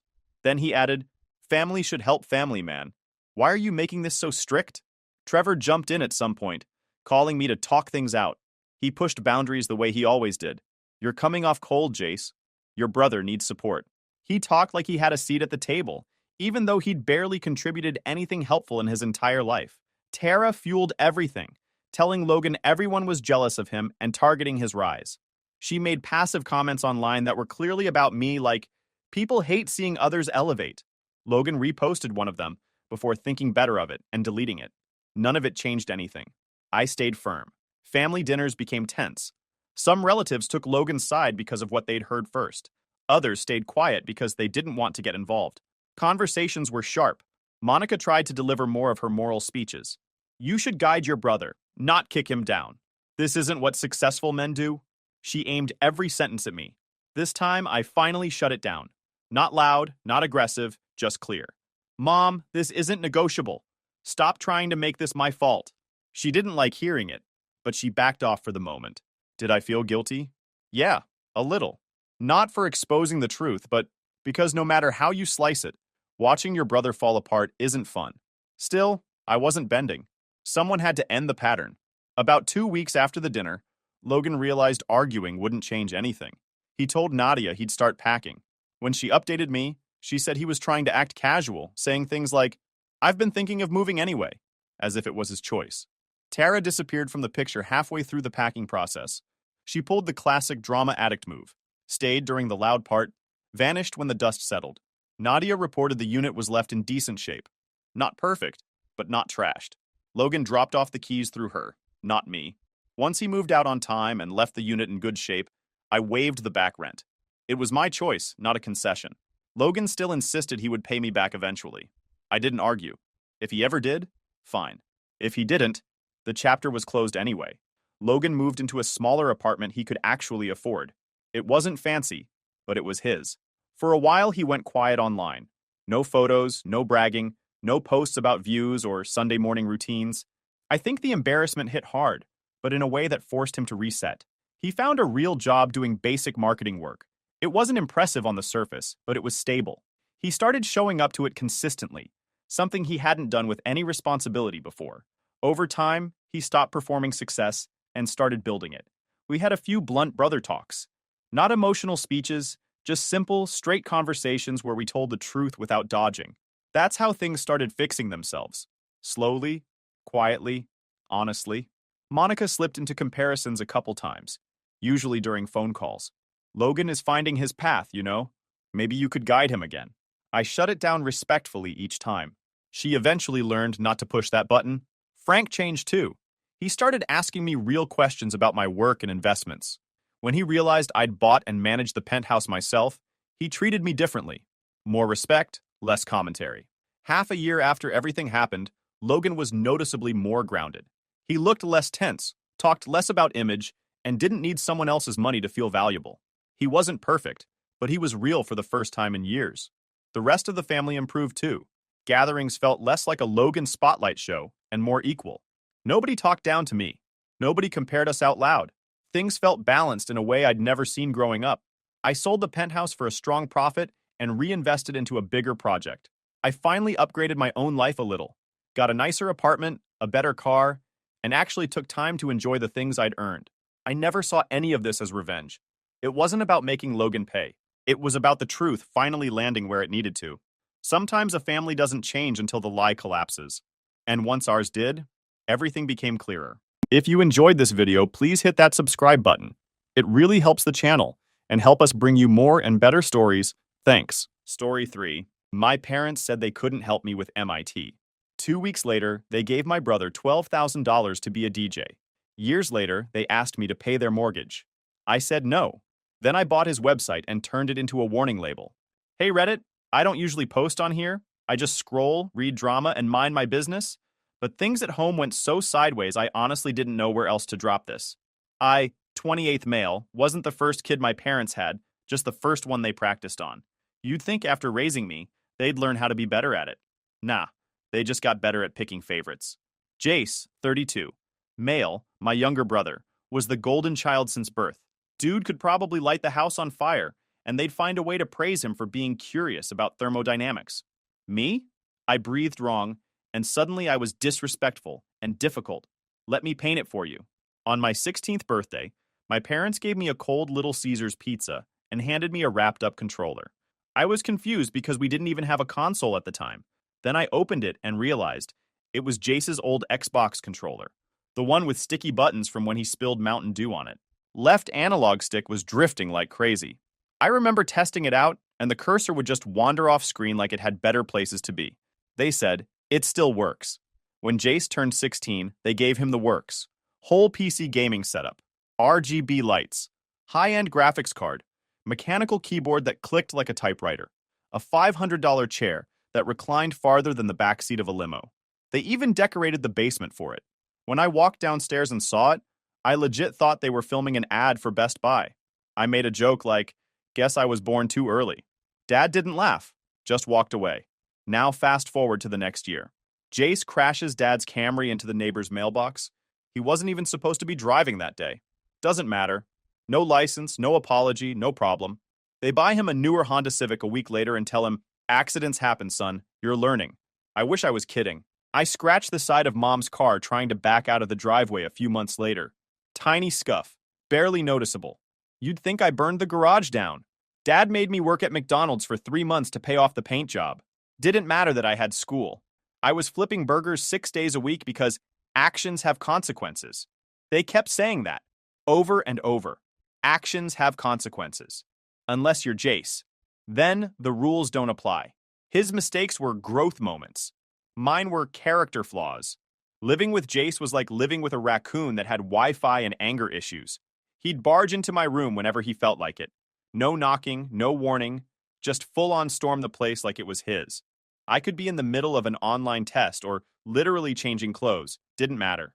Chill. It's not like anyone wants to see you naked, he once said, while laughing and tossing a towel at my face. He'd steal stuff from my desk, blast music through the walls while I was studying, and use my toothbrush to clean his sneakers just to mess with me. When I locked my door, he kicked it until the frame cracked and said I was acting like a little princess. The worst part? My parents always took his side. Every single time. Don't be so uptight, Mom would say. He's just being playful. Nah, Jace wasn't playful. Jace was a jerk with a free pass. But I still played the good son. I figured if I kept my head down and did things right, I'd eventually get the same love or credit or whatever. Senior year came around. Jace was busy skipping classes and throwing ragers. I was busting my ass to keep my grades up. Pulled all-nighters, did summer programs, even entered coding competitions just to stand out. And somehow I got into MIT. Not just that, partial scholarship. I still remember the email. I was shaking. It was one of those maybe I'm not invisible moments. I thought this was it. Maybe now they'd see me. I sat them down in the kitchen. I had everything printed out. Acceptance letter, scholarship award, my budget showing I only needed $8,000 more to make it work. I even had notes on payment plans. For the first 30 seconds, they looked proud. Like, genuinely proud. Then Dad cleared his throat and gave me the classic. Money's really tight right now, kiddo. Maybe you should consider community college first. You can always transfer later. I nodded, said I understood. 2 weeks later, Jace announced he wanted to be a DJ. Not just for fun. Like full electronic music producer with gigs and an Instagram page and all that. He didn't even know how to use GarageBand. Didn't matter. They dropped $12,000 on him. Professional equipment, studio monitors, mixing decks, took over half the basement. I'm not exaggerating when I say I had to move some of my old boxes out to the shed to make room for his studio. Every weekend, Jace blasted the same 3 songs at full volume, throwing these wannabe parties while I sat upstairs filling out scholarship essays and FAFSA forms. Sometimes he'd yell up the stairs, "Hey bro, can you not walk heavy? It messes with my recordings." I went to MIT anyway. Took every loan they'd approve. Worked in the dining hall, mopped floors, tutored rich kids who didn't even need it. Ate the same noodles and eggs combo every night. I barely slept. Just grinded. Every single day. 4 years later, I graduated with a computer science degree and landed a 6-figure job at Google. Moved to San Francisco. Finally had my own place, my own car, some savings. Meanwhile, Jace, the DJ thing lasted 4 months. He got bored, then moved on to his next passion, crypto trading, using Mom and Dad's retirement fund. You already know how that turned out. At 32, he was still in our childhood bedroom, thousands of dollars in unused gear. He didn't work, didn't contribute, still lived like the basement was his kingdom. Then came the call. I was at work when Mom rang. I picked up, half expecting it to be about a tech issue. Instead, her voice was shaky. She said Dad got laid off after 20 years. They were 3 months behind on the mortgage. Retirement wasn't happening. And Jace? He's trying to get his essential oil business going, but it's been slow. She got quiet for a second, then asked if I could help with the mortgage. Just for a while, until we get back on our feet. I let the silence sit, thought about the controller, the car, the $12,000 DJ setup, the ramen dinners, the loans. I said, "Money's tight for me too, Mom. San Francisco's expensive. Maybe you and Dad can work a little longer. Builds character." Then I hung up. I booked a 2-week trip to Japan that night. First class, mountain hotel, full food tour. And I didn't lose a second of sleep. After I hung up on Mom, I sat there staring at my phone. I wasn't mad, just done. That kind of done where you stop expecting anything different. They always picked Jace. No matter how many times he failed, they still gambled on him. When I asked for $8,000 to chase my dream, I got told to be realistic. He asked for 12 to chase beats and clout, and they rolled out the red carpet. And now, here they were. Broke. House nearly underwater. Retirement off the table. Jace mooching rent-free, trying to sell essential oils like it was a Shark Tank pitch. And I was supposed to be the bailout plan? Nah. I took that trip to Japan. 2 weeks, first class, didn't hold back. Slept in a mountain inn with hot springs, booked a food tour where a chef grilled Wagyu in front of me like it was performance art. Watched the sumo finals ringside? No shame. While they were back home rationing their leftover takeout, I was sipping green tea and watching the sun rise from a bamboo forest. I didn't feel bad. Not for a second. The guilt trip started a week after I got back. First was a group text from my mom. She wrote, I know things have been tense lately, but we miss you. You're always family. I ignored it. 2 days later, my aunt messaged me on Facebook. You know they need help. Why are you being cruel? Cruel. Jace lived rent-free for over a decade and never paid for a light bill. I covered plumbing repairs, car insurance, and once even sent them $1,000 to fix the washer. But I was cruel now? Then it spread. My uncle from Texas texted me. I heard you're doing really well. Your parents could use a little support. Guy hadn't spoken to me since high school. Suddenly, I'm on his radar because mom cried to the family group chat. My cousin from Florida chimed in. Whatever beef you have with your brother, don't take it out on your parents. They made me the villain. Told everyone I abandoned them. Left out the MIT rejection. Left out the DJ setup. Left out the crypto mess. Just painted me like some selfish rich kid who turned his back on the people who sacrificed everything for me. Funny how they only remembered me when the mortgage came due. The only person who didn't jump on the hate train was my cousin Nate. He called me one night and said, I saw the family chat. You ain't wrong, man. They treat you like a debit card. That meant more than any apology ever would. After that, I blocked the rest of them. Mom, Dad, Jace, even the aunts who wouldn't shut up. I was tired of being the responsible one only when it benefited them. I'd been the fallback plan for too long. Jace, meanwhile, was still grinding his business. His version of grinding? Posting unboxing videos of essential oil kits on TikTok and complaining about the algorithm. He started selling bottles labeled with handwritten tags. Didn't even spell eucalyptus right. I saw one post where he called it eucalyptus energy and tried to claim it boosted masculine aura or some crap. He DM'd me after I blocked him on everything. Said, you're really going to turn your back on your family like that? After everything we've done for you? Then he followed up with, anyway, if you can spot me $300 for a restock order, I'll cut you in on the profits. Didn't even respond. Just reported it as spam and kept scrolling. 2 weeks later, I got a letter in the mail. Actual physical envelope. From my parents. Handwritten. Said they were taking out a second mortgage. Asked me, again, to help. Said they were struggling. That Jace was trying so hard and just needed one more chance. Inside the envelope was a printout of my Google job announcement. The LinkedIn post where I celebrated my promotion. They circled my title. Underlined my salary. Wrote, we're proud of you. Don't forget where you came from. That's when I snapped. I drove back home. First time in almost a year. Showed up unannounced, walked through the door, and nothing had changed. Same old couch, same dusty curtains. Jace on the floor in the living room with his laptop and diffuser bottles all over the coffee table. He looked up, smirked. Look who finally remembered we exist. Didn't even stand up. Mom came in from the kitchen. Her face lit up like I was a soldier back from war. We knew you'd come around. Dad walked out, arms crossed. Didn't say anything. I said, you got 15 minutes. Everyone sit down. They sat. I pulled out my phone and showed them a spreadsheet. Every dollar I'd given them since I left for college. Every bill I covered. Every time I bailed them out. Over $22,000 total. Mom started crying halfway through. Jace rolled his eyes. Dad kept staring like he was above it all. I said, I don't owe you anything. Jace laughed. You think this little show makes you better than us? I turned to him. You're 32. No job. No degree. No savings. You live in your childhood bedroom and sell fake lavender juice online. You think I'm trying to be better than you? I already am. Silence. Dad stood up, said, this is our house. You don't come in here and disrespect us. I nodded. Right. Your house. Which is 3 months from foreclosure. And I'm done saving it. I walked out. Nate was waiting outside in his truck. He gave me a nod, didn't ask questions. I haven't spoken to them since. They keep sending letters, emails, texts from different numbers. All go straight to trash.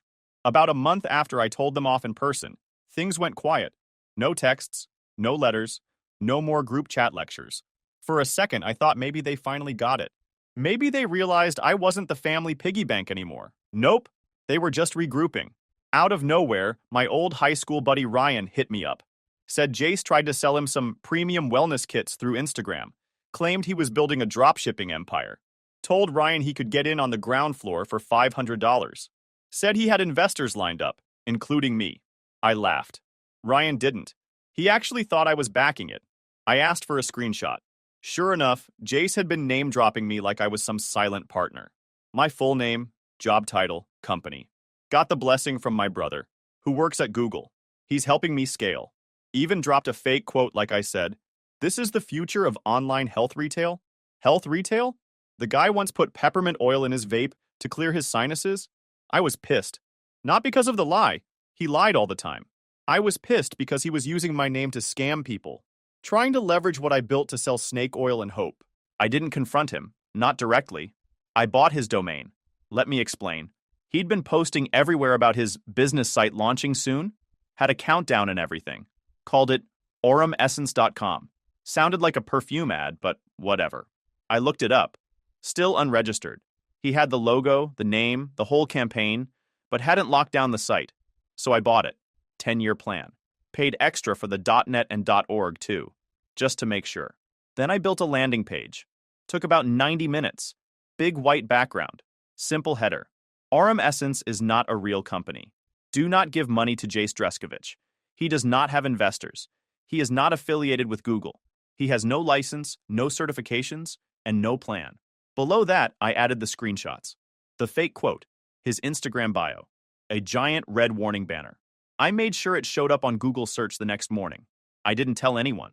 By the afternoon, Jace had nuked his Instagram page. The site link had gone dead. I watched it all happen from my phone with takeout in one hand and a grin I couldn't wipe off my face. Mom called the next day.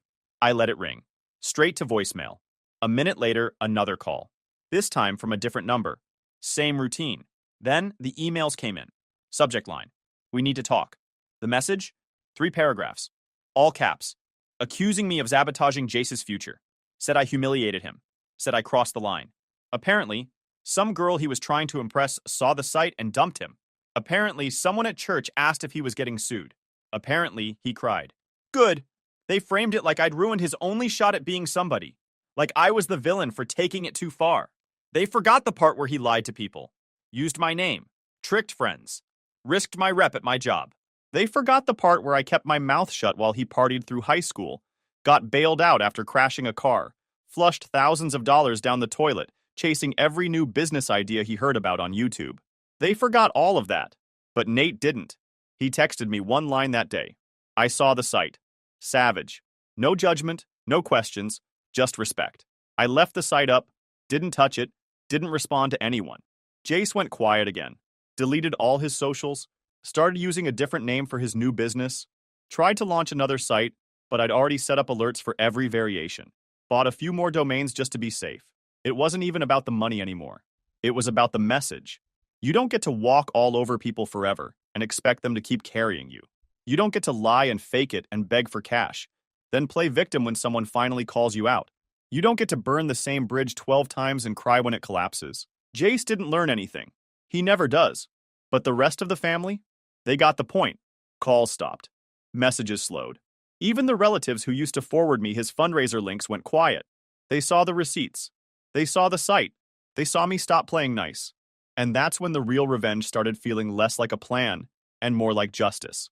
After the domain stunt, I figured they'd all vanish, fade out, lick their wounds, maybe even learn something. But if there's one thing I should have expected by now, it's that my parents never give up when they need something, especially when they're broke, and the golden child's latest genius plan goes up in smoke. Week 1 was quiet. No calls, no letters, just silence. Week 2, it started again. Phone buzzed on a Tuesday. Unknown number. Declined it. Buzzed again 5 minutes later. Different number. Then an email hit my inbox. The subject line just said, "From Mom."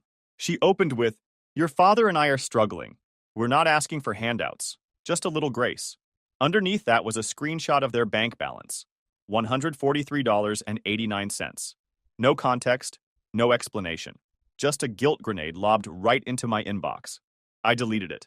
3 hours later, my boss forwarded me an email. An outside message sent to the company's public info address. It was from my dad. He was trying to reach me through professional channels because I wasn't responding to personal messages. He explained their situation, asked if my company offered any family assistance programs, said I was their only child working in tech, and he wasn't sure who else to turn to. I don't even know how he found the public company email. Probably some boomer Google sleuthing.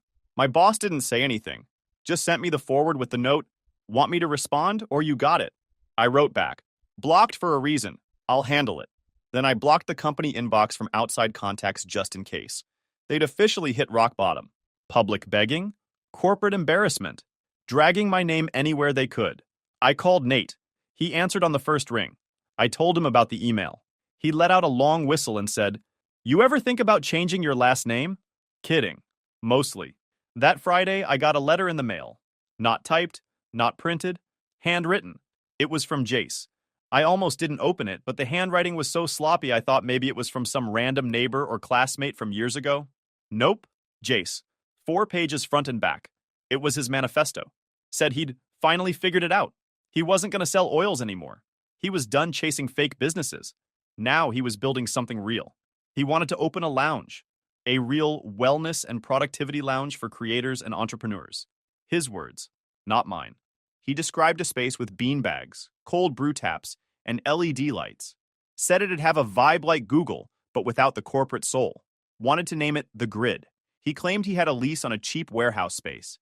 Said he was negotiating a partnership with a local influencer who used to go viral in 2018. Asked if I'd come on board as a co-founder. Said he needed $25,000 to cover startup costs. $25,000. For beanbags and cold brew and LED lights. He even included a hand-drawn floor plan. It looked like a 6-year-old made it on the back of a cereal box. There was a corner labeled Manifestation Station. No joke. Underneath the map, in big letters, "This is the one, bro. This is the legacy move." I didn't respond. Not to him. Not to my parents. I didn't even bring it up to Nate because I knew he'd pull over and laugh until he couldn't breathe. Instead, I scanned the letter and uploaded it to the same domain I used to destroy his last project. Made a new tab. The Grid Legacy Move number 6. Just listed his last 5 businesses with dates, fake projections, and screenshots of him asking people for money. Under that, I posted the lounge letter. People found it. I don't know how, but they did. A week later, Jace deleted his new Twitter account.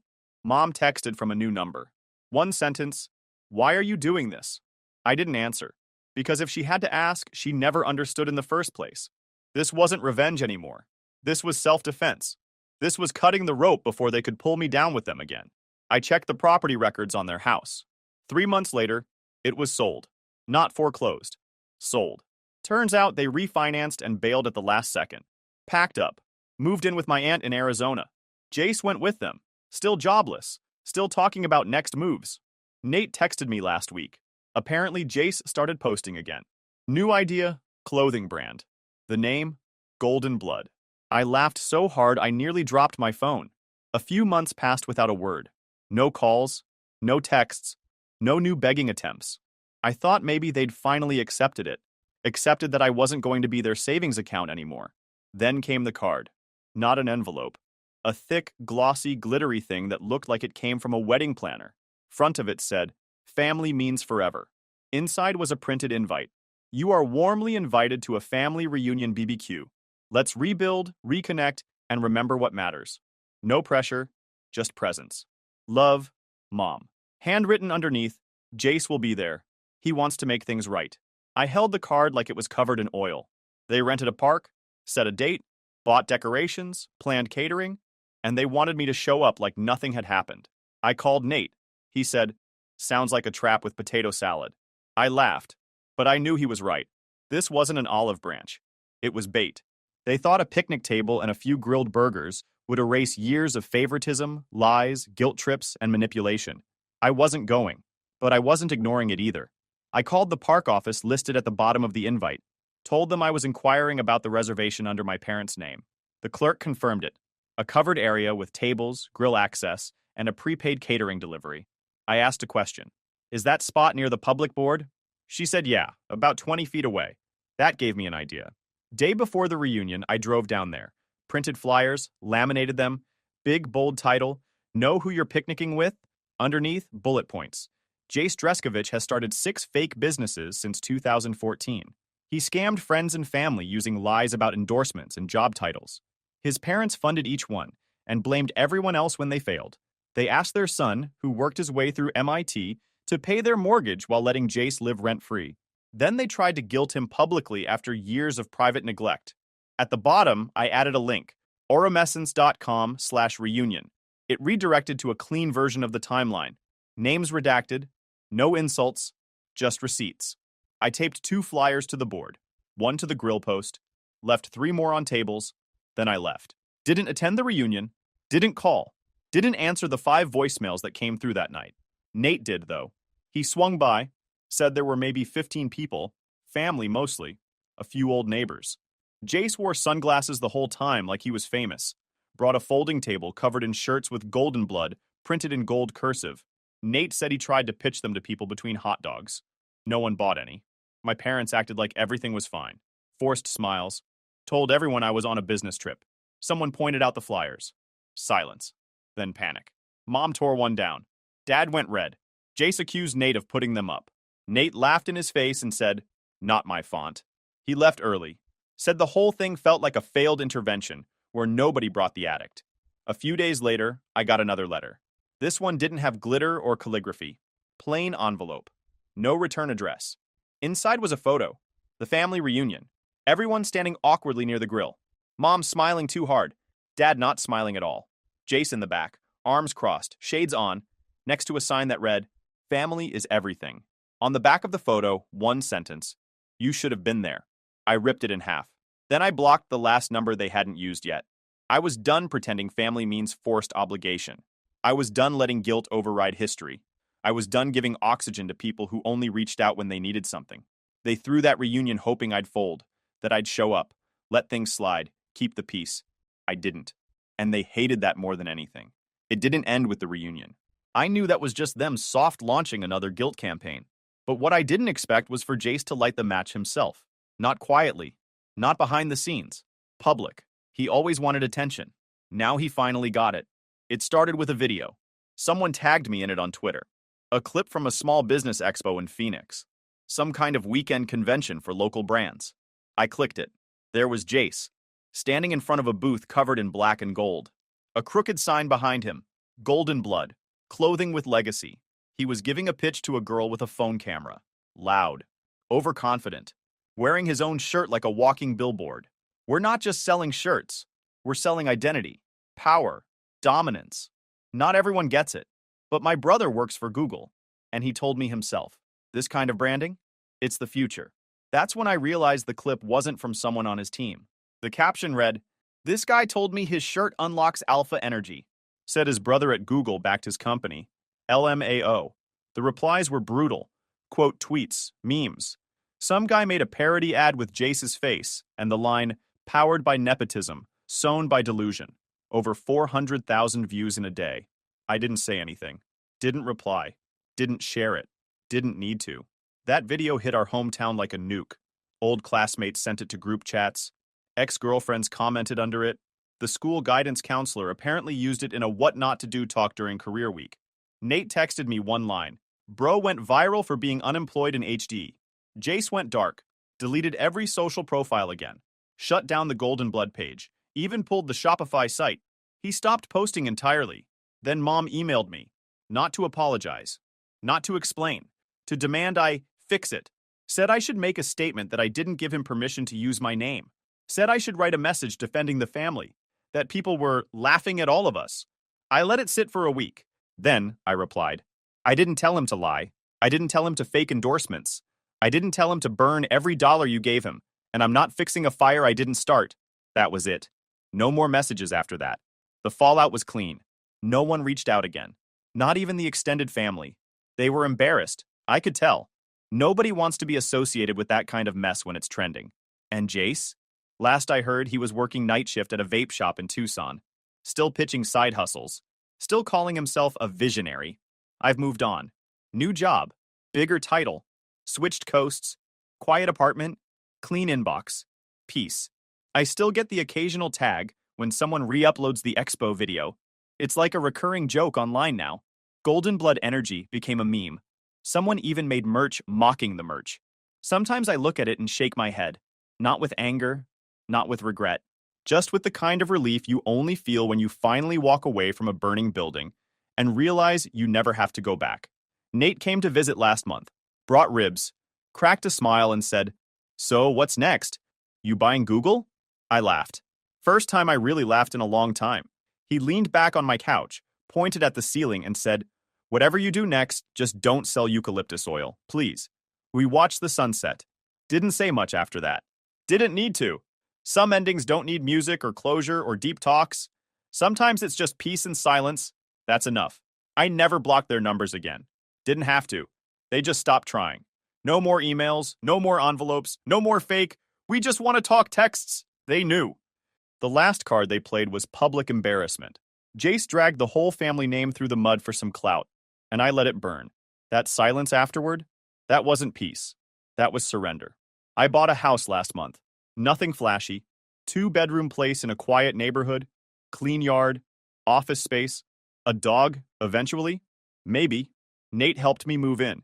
Didn't even ask for pizza or beer. Just showed up with work gloves and said, "Let's finish this fast so you can enjoy it." He was the only one who never treated me like a backup plan. They still live in Arizona, last I checked. Small apartment. Mom got a part-time job doing admin work. Dad works security overnight. Jace moved out. Kinda. Crashes with some guy who runs a podcast and lets him sleep on a beanbag. He still posts sometimes. Different name. New fake brand. Same pitch. This time it's real. Sure it is. I used to keep tabs. Now I don't even care. That part of my life's done. The golden child? He can keep whatever's left of that crown. Bent, dusty, fake as hell. Got promoted a few months back. Senior systems lead now. Came with a solid raise, my own team, and actual breathing room. I don't have to clock in early just to prove I belong anymore. No one hovering over me. No second-guessing every decision. The new office is nicer too. Clean desk, good coffee, door that closes. I didn't throw a party or post about it. Just sat there after signing the offer and thought, all right, this is what it feels like to not owe anyone anything. Around that time, I started seeing someone. Her name's Maya. She works on the UX team. Met her during a tight deadline sprint when half the company was in panic mode and she was the only one not losing her mind. She's sharp, dry sense of humor. Doesn't chase clout, makes her own money, handles her own problems. First person I've been around in a while who doesn't drain the air out of a room. We kept things quiet at first, same company and all, but she's not into drama. She's the kind of person who shows up early, leaves late and doesn't brag about it. No guilt trips, no weird expectations. She's not trying to fix me or test me or bleed me dry. We split checks, swap playlists, talk about real stuff, and she's never once brought up Jace. Doesn't care about my past, just asks what I want next. It's weird, in a good way. After a lifetime of being surrounded by people who took everything and still asked for more, being with someone who brings peace instead of pressure feels like I finally upgraded more than just my job title. Story 4. I secretly learned my girlfriend's language and overheard her cheating plan. I'm still trying to wrap my head around everything that's happened in the last few days. And honestly, I'm at a loss for what to think or do next. Here's the situation. My girlfriend Grace is from Germany and I'm from the US. We've been together for a fantastic 2 years, and she's everything I could ever want. She's super smart, incredibly beautiful, and we just get each other on so many levels. Our relationship has been like something out of a fairy tale. About a year into dating, I knew she was the one I wanted to be with forever. So, I decided to learn German to surprise her and eventually propose to her in her native language. I've been at it for over 6 months now, and I've gotten to the point where I can catch the drift of most basic conversations in German. Now here's where things got complicated. We were on a vacation at a tropical resort, enjoying a break before getting back to the grind of school and work. It was an amazing time filled with lots of love and fun, and I couldn't have been happier being with Grace every moment of the day. But then, 2 days ago, something happened that shook me to my core. We were all at a big dinner buffet, having a good time with conversations flying around the table. My family adores Grace, and they're all in on my plan to propose. By now, my German is decent enough that I can understand the basics of what's being said around me. Out of nowhere, this guy I've never seen before walks up to our table and says something to Grace in German. I've replayed this moment over and over in my head, so I know exactly what was said. He mentioned something about meeting up with her later that night, and she didn't exactly shut him down. I was so shocked by this exchange that I completely zoned out from reality for a bit. I can't remember what happened right after, whether Grace said anything about the guy or if the topic was just dropped. I was lost in my thoughts, trying to make sense of the situation when I finally snapped back to the present. For the past couple of days, I've been feeling completely numb, like I'm just going through the motions without any real sense of what's happening around me. It's as if my emotions are locked up somewhere I can't reach them. After that guy left, I managed to act normally for about 5 minutes before excusing myself to the bathroom. Even after splashing water on my face, I didn't feel any different. The night continued as if nothing happened, and so did the next day. It wasn't until this morning that the dam finally broke, and I found myself crying in the shower. Part of me thinks I should talk to her about what happened, but then again, it seems pretty clear cut, doesn't it? The way they interacted looked way too flirty to me, and I'm usually not the guy who gets jealous or possessive. I can't shake the feeling that there was something going on between them, especially since their conversation seemed so casual and flirty. If anything did happen, it had to be when I was asleep, because we've been inseparable otherwise.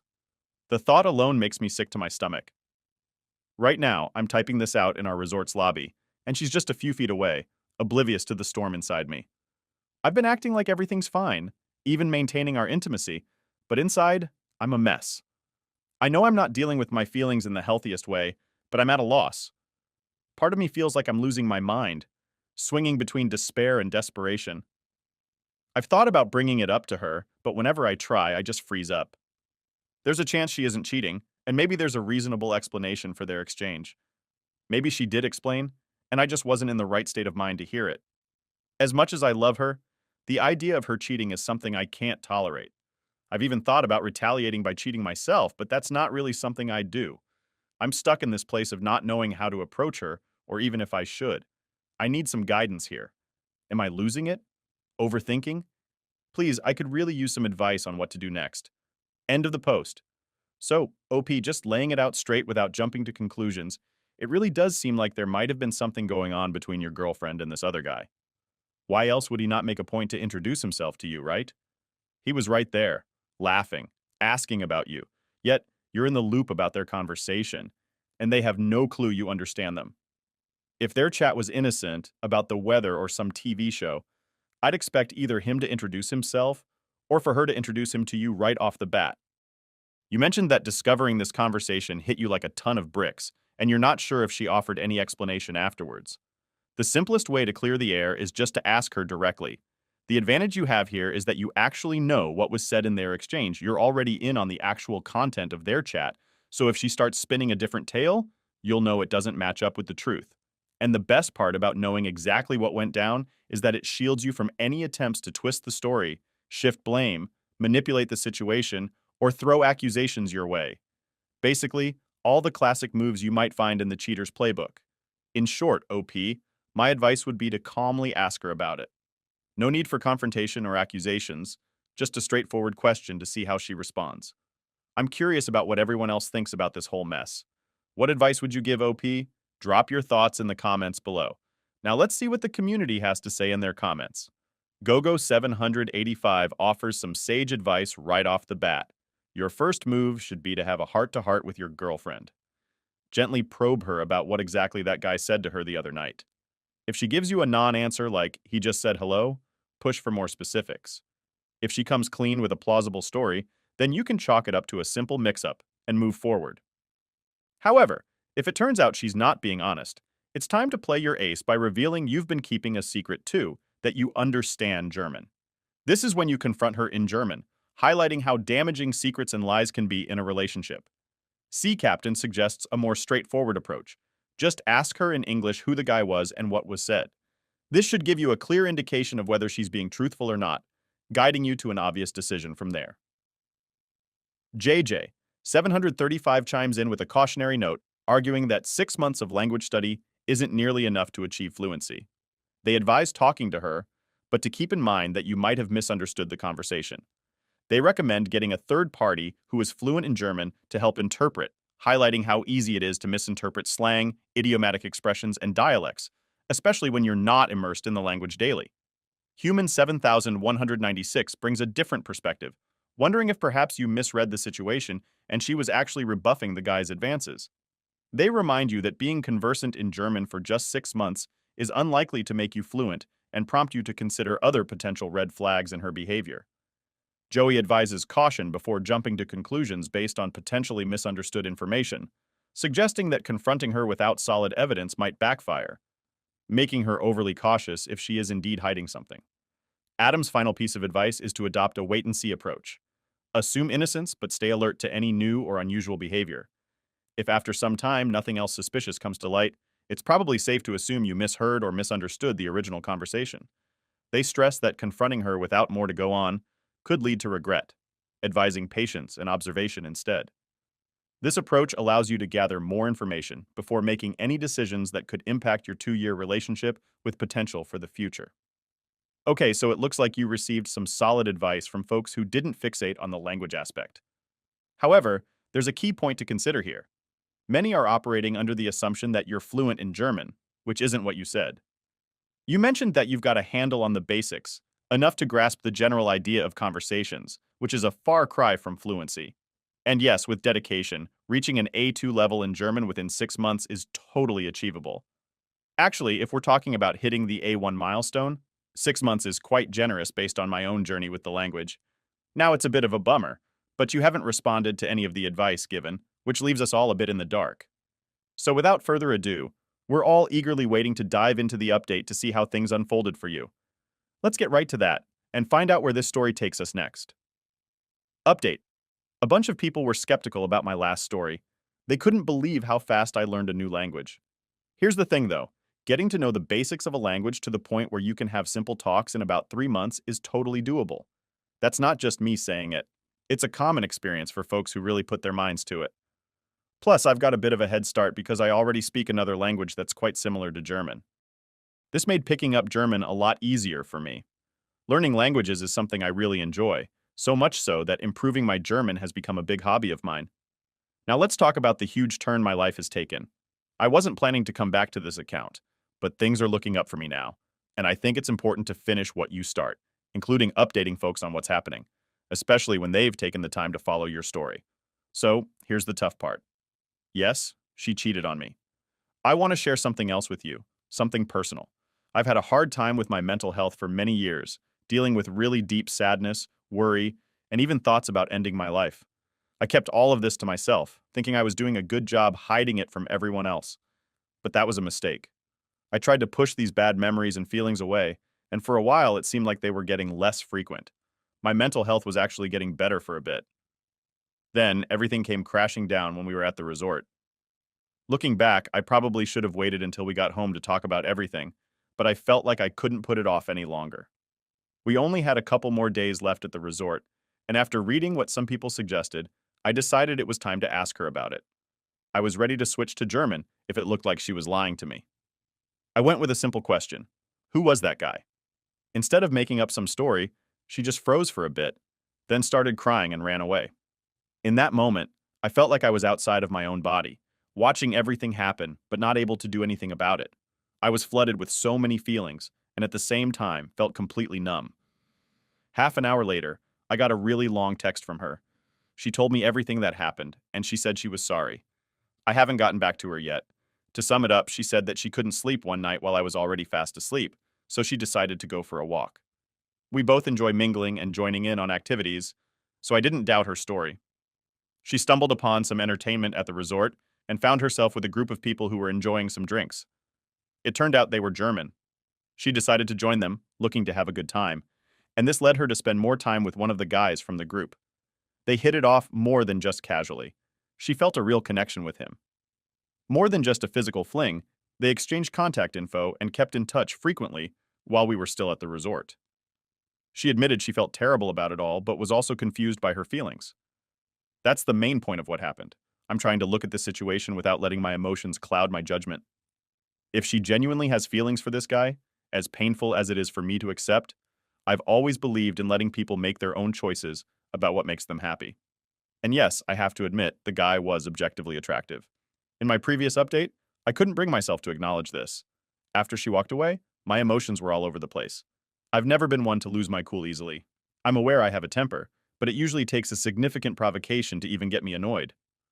The thoughts and feelings swirling in my head were so intense and dark that I'm not even comfortable sharing them here. It was a struggle to keep my emotions in check, and reality seemed to slip away from me. When she approached me later wanting to apologize face to face, I just couldn't muster the energy to engage. I spent the rest of our time at the resort avoiding her and even my family, though I tried my best to hide it. They must have sensed something was wrong because their reactions made it clear they noticed my unusual behavior. The trip back home was incredibly awkward, especially since I had to sit next to her on the plane without discussing what had happened. She respected my silence but tried to reach out, both in person and through texts, after we landed. By then, I had completely shut down. I didn't want anything to do with her anymore. I reacted quite impulsively to the whole situation.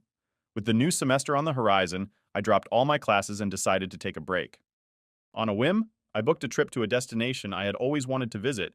I found myself buying all sorts of things I didn't really need, and even experimenting with drugs, something I never thought I'd do. In the aftermath of everything that happened, I found myself seeking solace in ways I never imagined. There were nights I spent with escorts, and times I got into altercations with guys at bars. Oddly enough, during that period, I felt incredible. Every morning, I'd wake up feeling as if I had conquered the world, standing tall on the peak of a mountain.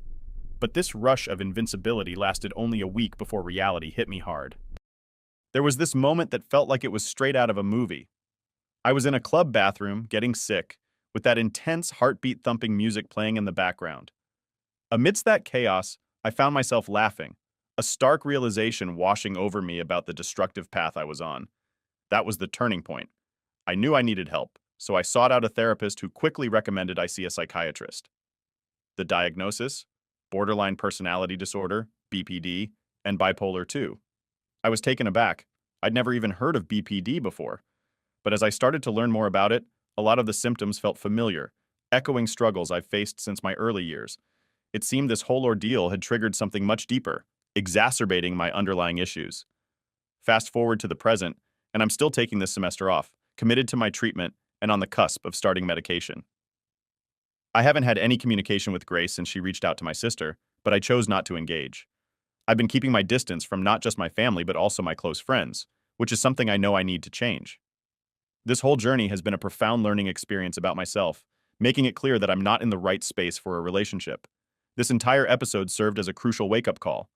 The intense emotions of anger and sadness have begun to fade, and I'm starting to feel like my old self again. I don't foresee any further updates, so I'll likely step away from this account. I appreciate all the advice I've received. I'm sorry for not replying directly. I wasn't in a place where I wanted to interact with anyone, but please know, I read every message, and am thankful for the private messages too. End of the update. Well, OP, I just finished reading your story, and wow, it definitely took a direction I wasn't anticipating. I really want to take a moment to applaud you for the incredible steps you've taken. It's clear that at one point you were riding high on a wave of euphoria and ended up slipping into a very dark place. Despite that, you've managed to pull yourself back up. You came to the realization that your actions were causing harm to your life, and you didn't shy away from seeking the help you needed. That's really commendable. I'm sincerely hoping that the treatment or support you're receiving is helping you move towards a life that's more rewarding and fulfilling. I'm sending you all my best wishes for the future, original poster. Your courage to share your journey and to make such significant changes is inspiring. Take care of yourself, and thank you for opening up to us. Now, let's shift our focus to another post I mentioned earlier, which also comes with an update. This particular post is from the subreddit called Relationship Advice, and it was shared by a user who goes by the name Green891. My 23 female neighbor, 73 female, told me about a woman, 21 female, visiting my boyfriend, 23 male, when I'm gone. Hey everyone, I'm in a bit of a pickle and could use some advice. I'm a 22-year-old woman, and my neighbor, who is a sweet 70-year-old lady, just dropped some news on me that's got my head spinning. To give you a bit of background, my boyfriend, who is also 22, moved in with me about a year ago. I had already been living in this place for around a year by then, and had gotten pretty close to my neighbor. She's this retired, incredibly kind woman who pretty much knows everyone around here and spends most of her time at home. So earlier today, she came over to talk to me. She started off by making me promise not to get upset with her, which immediately got me anxious. Then she dropped the bomb.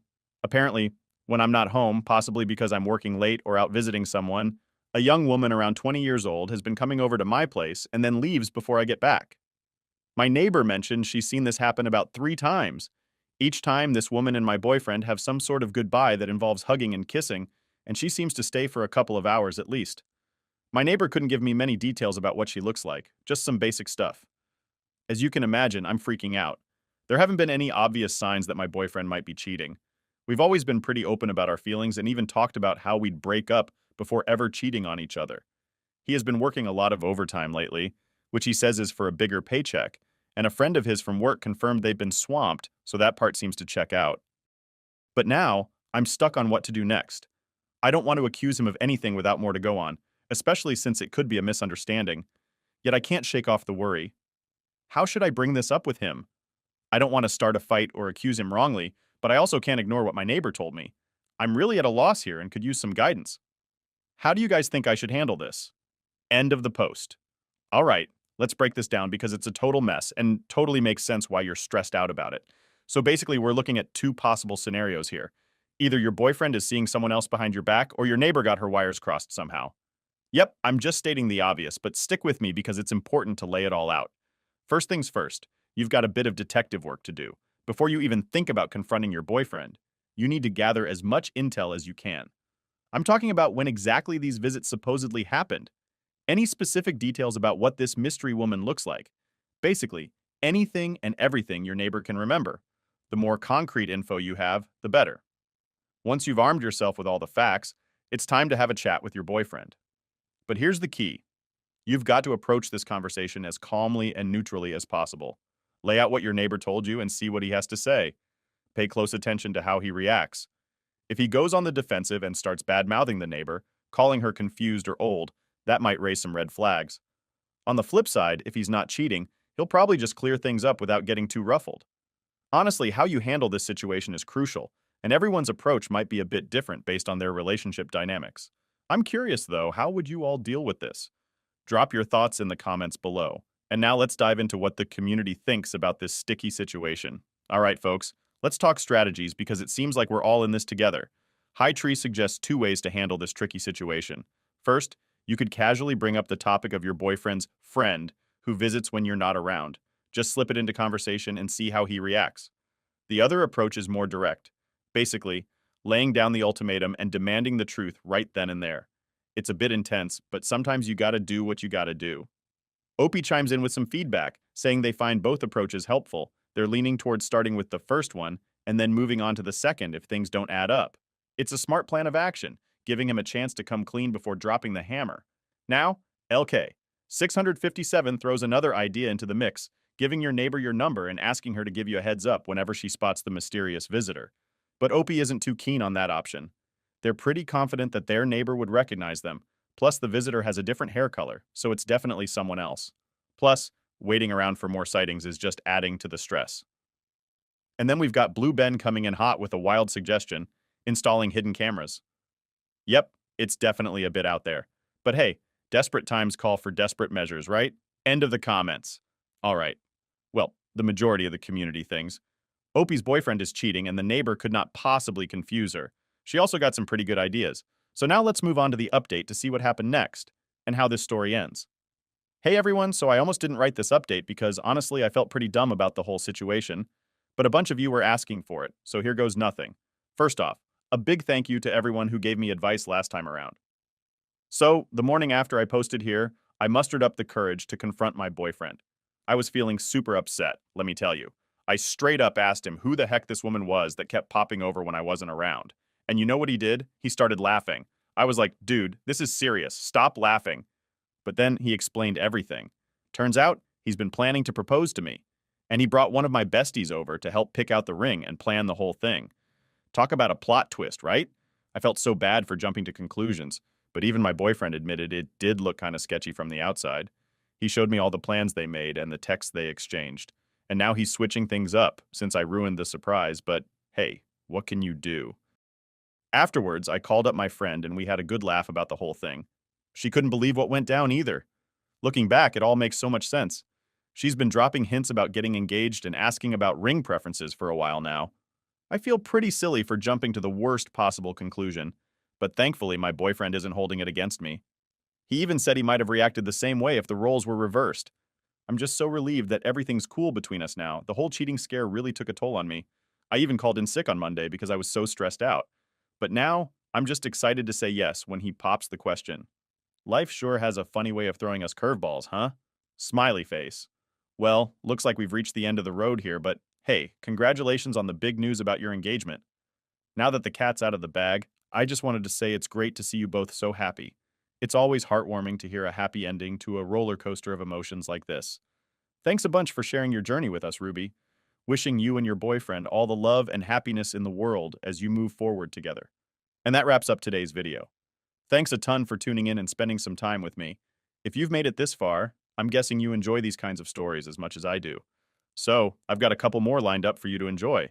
And if you're short on time right now, no worries. Just save them for later. And hey, don't forget to hit that subscribe button if you haven't already. Your support means the world to me. Story 5. This story is titled, My Wife Swapped Our IVF Embryo for Her Ex's, so I swapped her out of my entire life. So I'm sitting here at 3 a.m. typing this on my phone because I can't sleep, and I figure some of you might learn something from the absolute train wreck my life turned into. Fair warning, this is going to be a long one. I'm Jack, 32 male, and up until a few months ago, I thought I had a pretty decent life with my wife Emma, 31 female. We had the house in an okay neighborhood, both making good money, and to everyone on the outside, we were that couple that seemed to have their shit together. You know the type. We even had this giant Maine Coon cat named Thor, who was basically our first kid, huge orange fluffball, that would sleep on my chest every night and attack my feet every morning at exactly 5:30 a.m., like clockwork. Emma always said Thor was more my cat than hers. She wasn't wrong. He'd follow me around the house like a dog and would sit in the bathroom sink while I got ready for work. For 2 years, we'd been trying to have a kid. 2 freaking years. At first, it was exciting, like, hey babe, tonight might be the night. But after months of negative tests, it just became this dark cloud hanging over us. Every month was the same. Hope, disappointment, silence, repeat. We'd just sit there not talking because what was there to say? Better luck next time? Yeah, right. I remember this one night, after another negative test, Emma just sat on the bathroom floor crying. I didn't know what to say anymore. All our friends were having kids left and right, posting their perfect family pics on Instagram, and we were stuck in this loop of disappointment. After a bunch of tests, the doctors couldn't find anything specifically wrong with either of us. Just one of those unexplained infertility cases that drive you nuts because there's nothing to actually fix. Emma suggested IVF one night. Her voice was all shaky when she said, "It's our best chance." I didn't even hesitate. Said yes right away because I thought we were in this together, you know? I mean, that's what marriage is supposed to be, right? A team? The financial hit was tough. Insurance only covered part of it, so we dipped into our savings. But I figured it would be worth it in the end. We'd finally have our family. She took over everything with the IVF process. Said I was already stressed with work and she'd handle all the appointments. Just routine stuff, she'd say. The clinic will call if they need anything important, and I trusted her completely. I did go to a few key appointments. When we went in for the actual embryo transfer, I was right there holding her hand, while the doctor explained everything.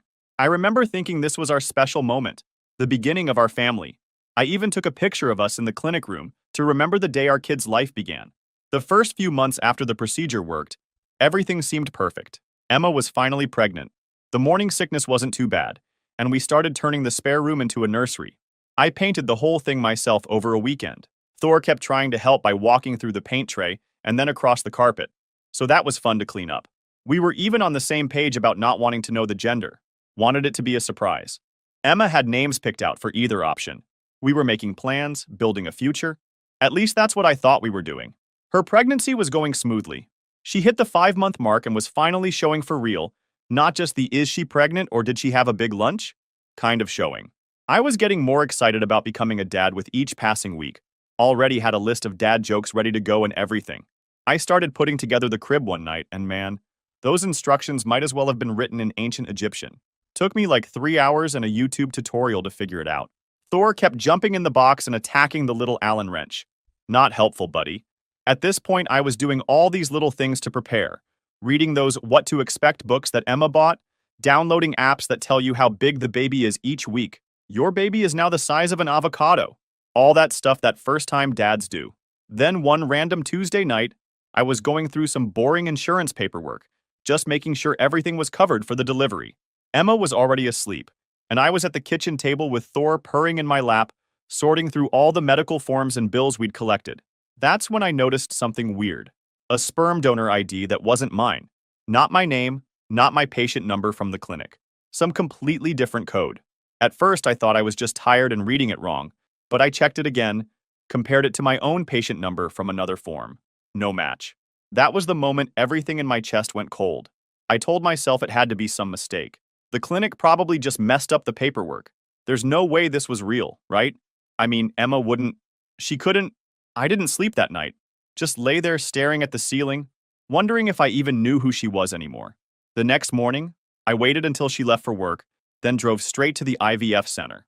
I remember sitting in the parking lot for like 20 minutes, just trying to work up the courage to go in. Because deep down, I think I already knew. When I finally walked in, the receptionist gave me this weird look, but I kept it cool. Super polite, just asking for information. Hi, I was reviewing some paperwork for my wife's treatment, and I noticed something strange. Can you confirm which embryo was used for our procedure?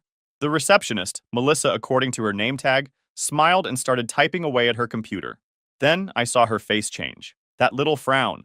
The slight head tilt. My stomach dropped before she even said a word. That's odd, she said, squinting at her screen. It looks like the embryo used wasn't the one initially assigned to your case. I felt my heart pounding in my ears. What do you mean? It looks like a donor specimen was used instead. She looked up at me with this confused expression. But that should have required your signed consent.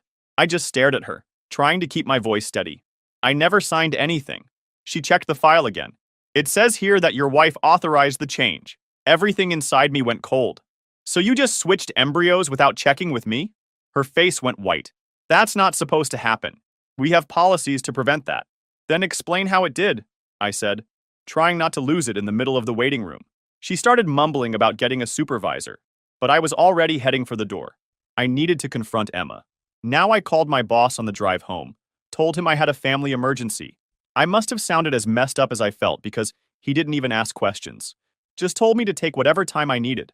I drove way too fast, my mind racing with a million thoughts. By the time I pulled into our driveway, I was shaking from rage.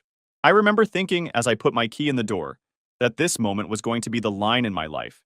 Everything before now and everything after. And I was right. I walked into the house and slammed the door behind me. Thor bolts from his window perch like I just set off a firecracker. Poor dude hated loud noises.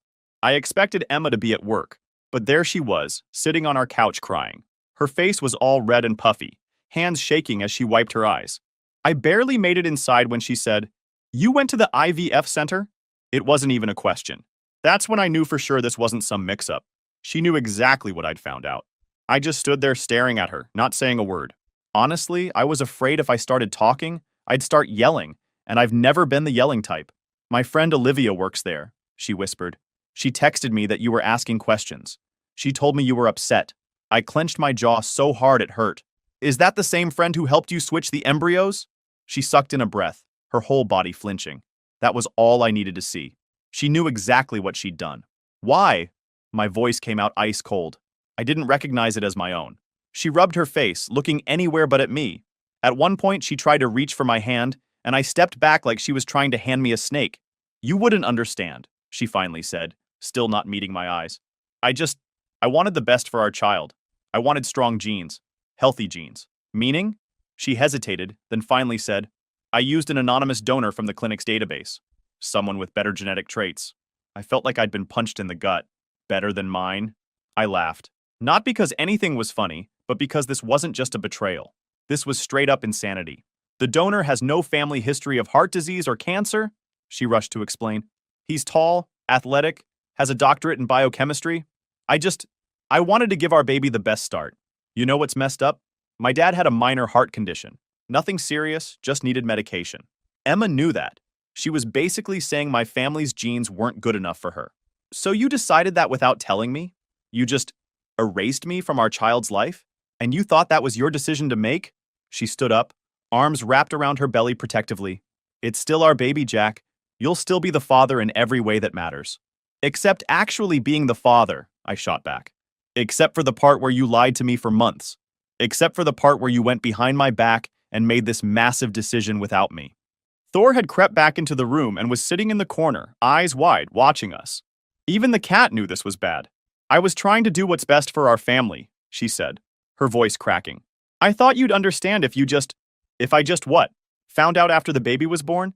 When were you planning to tell me, Emma? Or were you just hoping I'd never find out? That I'd raise some stranger's kid thinking it was mine? She didn't answer that, which was an answer itself. I ran my hands through my hair, trying to think. And this friend of yours at the clinic, Olivia? She just helped you commit fraud? Because that's what this is. You forged my consent. You lied on medical documents. Emma's eyes went wide. It wasn't like that. Olivia just helped with the paperwork. She didn't forge anything. Right, she just conveniently forgot to get my signature before swapping out my sperm for some random donor. There was a long silence. Emma kept opening her mouth like she wanted to say something, then closing it again. Finally, she sat back down, shoulders slumped. I thought I was doing the right thing. I really did. I grabbed my keys from the counter. I need to get out of here. I need to think. Where are you going? Her voice was small. Anywhere but here. As I headed for the door, she called after me. Jack, please, we can work through this. We're having a baby. I turned back to her. No, Emma. You're having a baby. I'm apparently just the guy who's supposed to pay for it. I grabbed Thor's carrier from the closet, scooped him up despite his protests, and threw some of his food in a bag. No way was I leaving him behind. You're taking the cat? She asked, incredulous. Yeah, I'm taking the cat. At least he's actually mine. I walked out, not knowing where I was going, just knowing I couldn't stay there another minute without saying things I couldn't take back. It wasn't until I was halfway down the block that the weight of it all really hit me. Everything I thought I had, everything I built, it was all a lie. Thor meowed from his carrier in the passenger seat, his little paws pressing against the mesh like he was trying to figure out what was going on. Yeah, buddy. Same. It's just you and me now, buddy, I told him, feeling like an idiot for talking to my cat. But honestly, at that moment, he was the only family I had left. I drove around for hours with no real destination. Just me and Thor cruising the streets while I tried to wrap my head around how my life had imploded in a single day. Eventually, I ended up at my buddy Mark's place. Didn't even call first. Just showed up at his door with a cat carrier, and probably looking like I'd seen a ghost. Dude, what the hell? Was Mark's greeting when he opened the door. Then he took one look at my face and added, Shit, get in here. I gave him the short version while he grabbed us both beers from his fridge. His reaction was pretty much what you'd expect. Lots of what the actual fuck and she did what. Mark's girlfriend Jen came home while I was mid-story and immediately went into crisis mode, setting up the spare room for me and getting a makeshift litter box for Thor. I think I was still in shock because I just let them handle everything while I sat on their couch staring at nothing. That night, I couldn't sleep. Just laid there in their guest bed with Thor purring on my chest. I turned my phone off when Emma called for the 8th time. I just couldn't deal with more lies. The next morning, I called my lawyer. I'll call her Vanessa. She's this badass woman who helped my brother through his divorce a few years back. When she asked what was going on, I laid it all out. If I leave her now, what happens with the baby? I asked. She looked over my case and frowned. You're legally presumed the father since you're married, unless you challenge paternity in court. If you don't contest it fast, you could still be on the hook for child support, even though it's not biologically yours. I almost threw up right there in her office. Emma had nearly trapped me permanently. What if I prove she committed fraud? Vanessa tapped her pen on the desk. That changes everything. If we can show she deliberately misled you, you won't be financially responsible. But we need solid proof. The fertility clinic's documentation helps, but ideally, we need her to admit it on record or in writing. And our assets? Move them now. If she files first, she can argue for half of everything. I had a lot to process, but something was still bugging me about Emma's story. The anonymous donor with perfect genes thing seemed convenient. Too convenient. Can we subpoena the actual donor records from the clinic? I asked. Vanessa nodded. We can try. They'll fight it on privacy grounds, but given the circumstances, we might have a shot. What are you thinking? I'm thinking my wife is still lying to me. Over the next few days, I started getting my shit together. First thing I did was pull most of our money out of our joint accounts, leaving just enough that she wouldn't immediately notice it was gone. Probably not the most ethical move, but at that point I wasn't feeling particularly ethical. I moved all my important documents to Mark's place. Birth certificate, passport, the deed to my car. I even called the credit card companies to freeze any new charges on our shared cards. Emma kept calling and texting. Stuff like, please come home and we need to talk about this, and I still love you. I ignored most of it, just sent one text saying I needed space. Meanwhile, Vanessa was working on getting access to the donor records. The clinic was fighting it, claiming patient confidentiality, but the judge was sympathetic to my situation. Apparently, fraud will do that. On day 5 of staying at Mark's, I finally agreed to meet Emma at a coffee shop. Neutral territory, public place where I wouldn't lose my cool. I got there early and picked a table in the corner. When she walked in, I almost didn't recognize her. She looked terrible. She sat down across from me, hands immediately reaching for mine across the table. I pulled back. Jack, please, she started. I know I messed up. I know you're angry, but we can fix this. Fix what exactly? I asked. The fact that you lied to me for months? The fact that you decided my genetics weren't good enough for our child? She flinched. That's not what it was about. I just wanted... The best for our baby. Yeah, you said that. But this anonymous donor story, is that even true? Her eyes darted away for a split second. Bingo. Of course it's true, she said, but her voice had that slight quiver that I knew meant she was lying. I leaned forward. Who is it really, Emma? Because I'm going to find out one way or another. That meeting at the coffee shop didn't go anywhere. Emma stuck to her anonymous donor story, despite me catching her in the lie. We ended up leaving with nothing resolved except me feeling even more certain she was hiding something big. I went back to Mark's place, where Thor was living his best life, getting spoiled by Jen who kept sneaking him treats when she thought I wasn't looking. At least someone was happy in this whole mess. For the next week, I was basically living two lives. During the day, I'd go to work, pretend everything was fine when coworkers asked about Emma and the baby. Then I'd head to meetings with Vanessa, or spend hours documenting everything I could about our finances and the IVF situation. I even drove back to the house one day when I knew Emma would be at her prenatal appointment. Felt weird using my own key to sneak into my own home, but I needed to grab more clothes and check if there was anything else I should take. That's when I found Emma's laptop. She always kept it password protected, but I knew her passwords. She used the same 3 for everything and had me write them down once when she forgot them.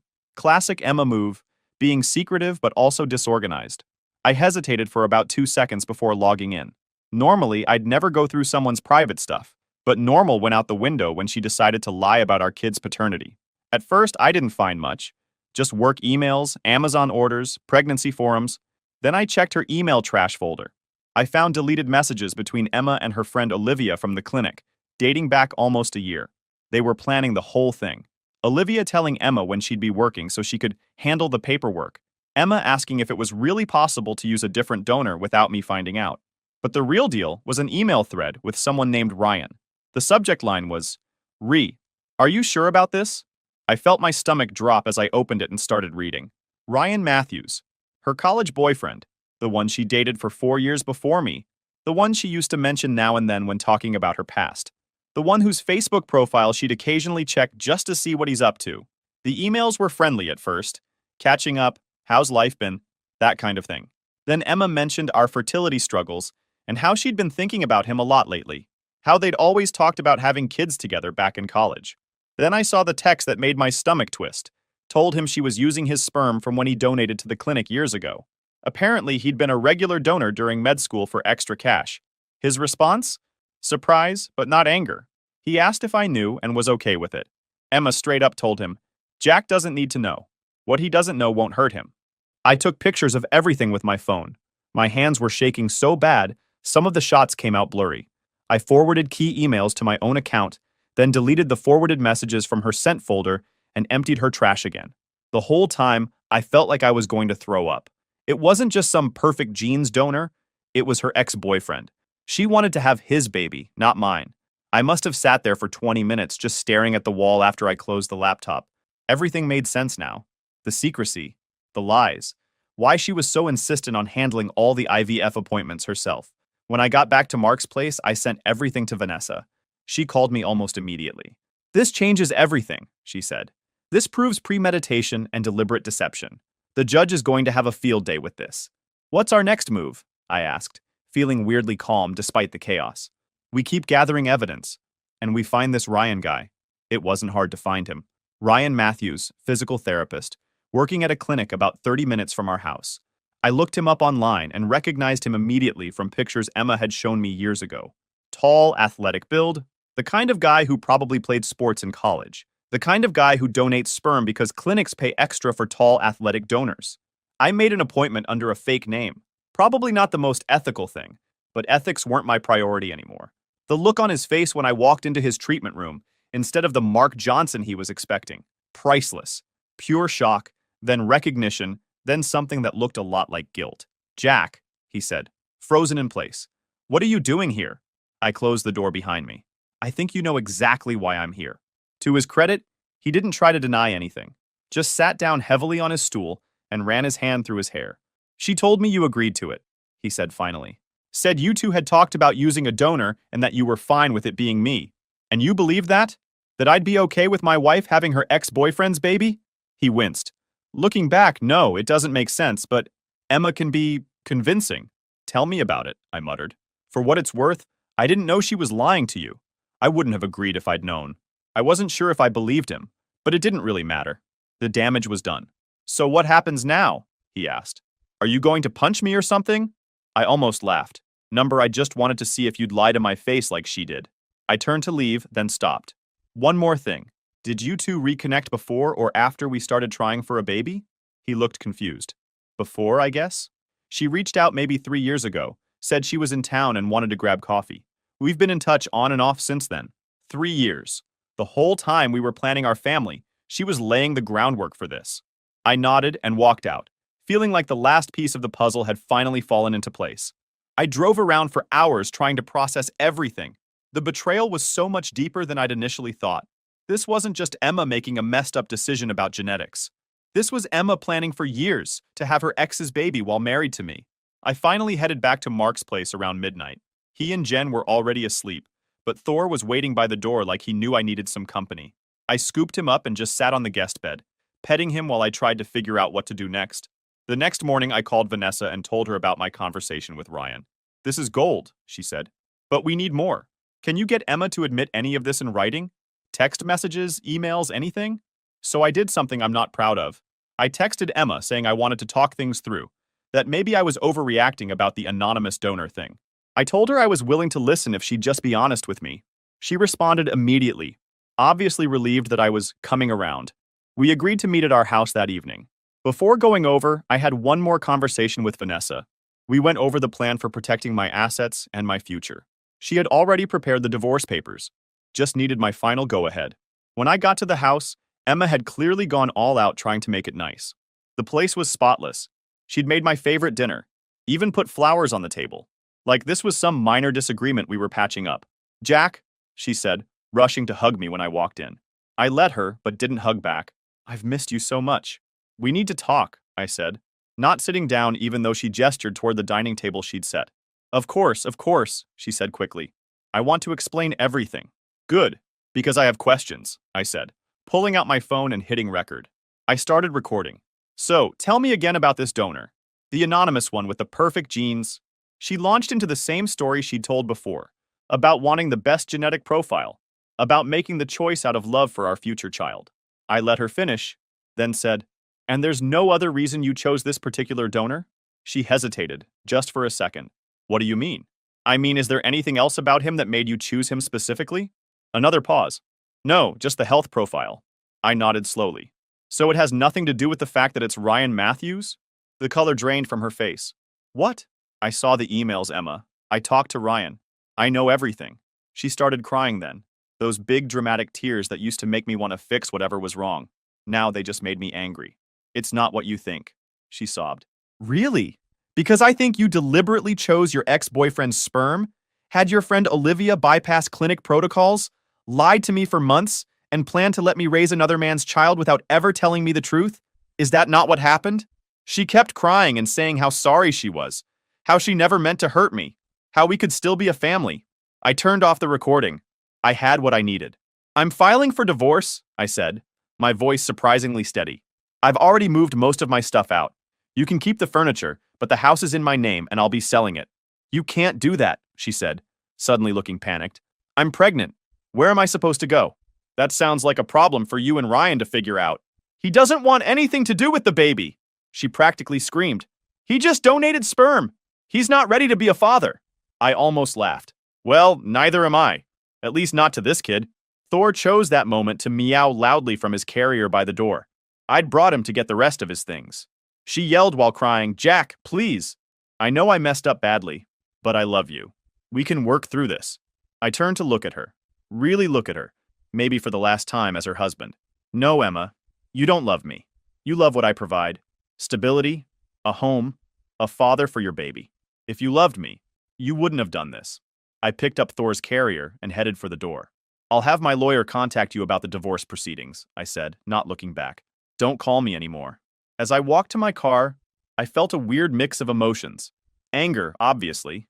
Hurt, definitely. But also relief. Like I'd finally cut loose an anchor that had been dragging me down. Thor meowed again from his carrier. I know, buddy, I told him. Let's go home. Our real home. That night, I sent the recording to Vanessa. She texted back almost immediately. Perfect. She admitted enough. We move forward tomorrow. The next few weeks were a whirlwind of legal meetings, paperwork, and planning.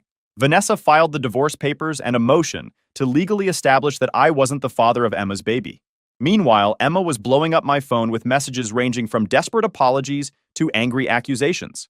"You're abandoning me when I need you most, and I can't believe you're being so cruel. And my personal favorite, it's still your baby in every way that matters." I blocked her number after that one. Mark and Jen let me stay with them while I looked for a new place. I found a decent apartment that allowed cats and wasn't too far from work. The hardest part was dealing with friends and family who didn't know the whole story.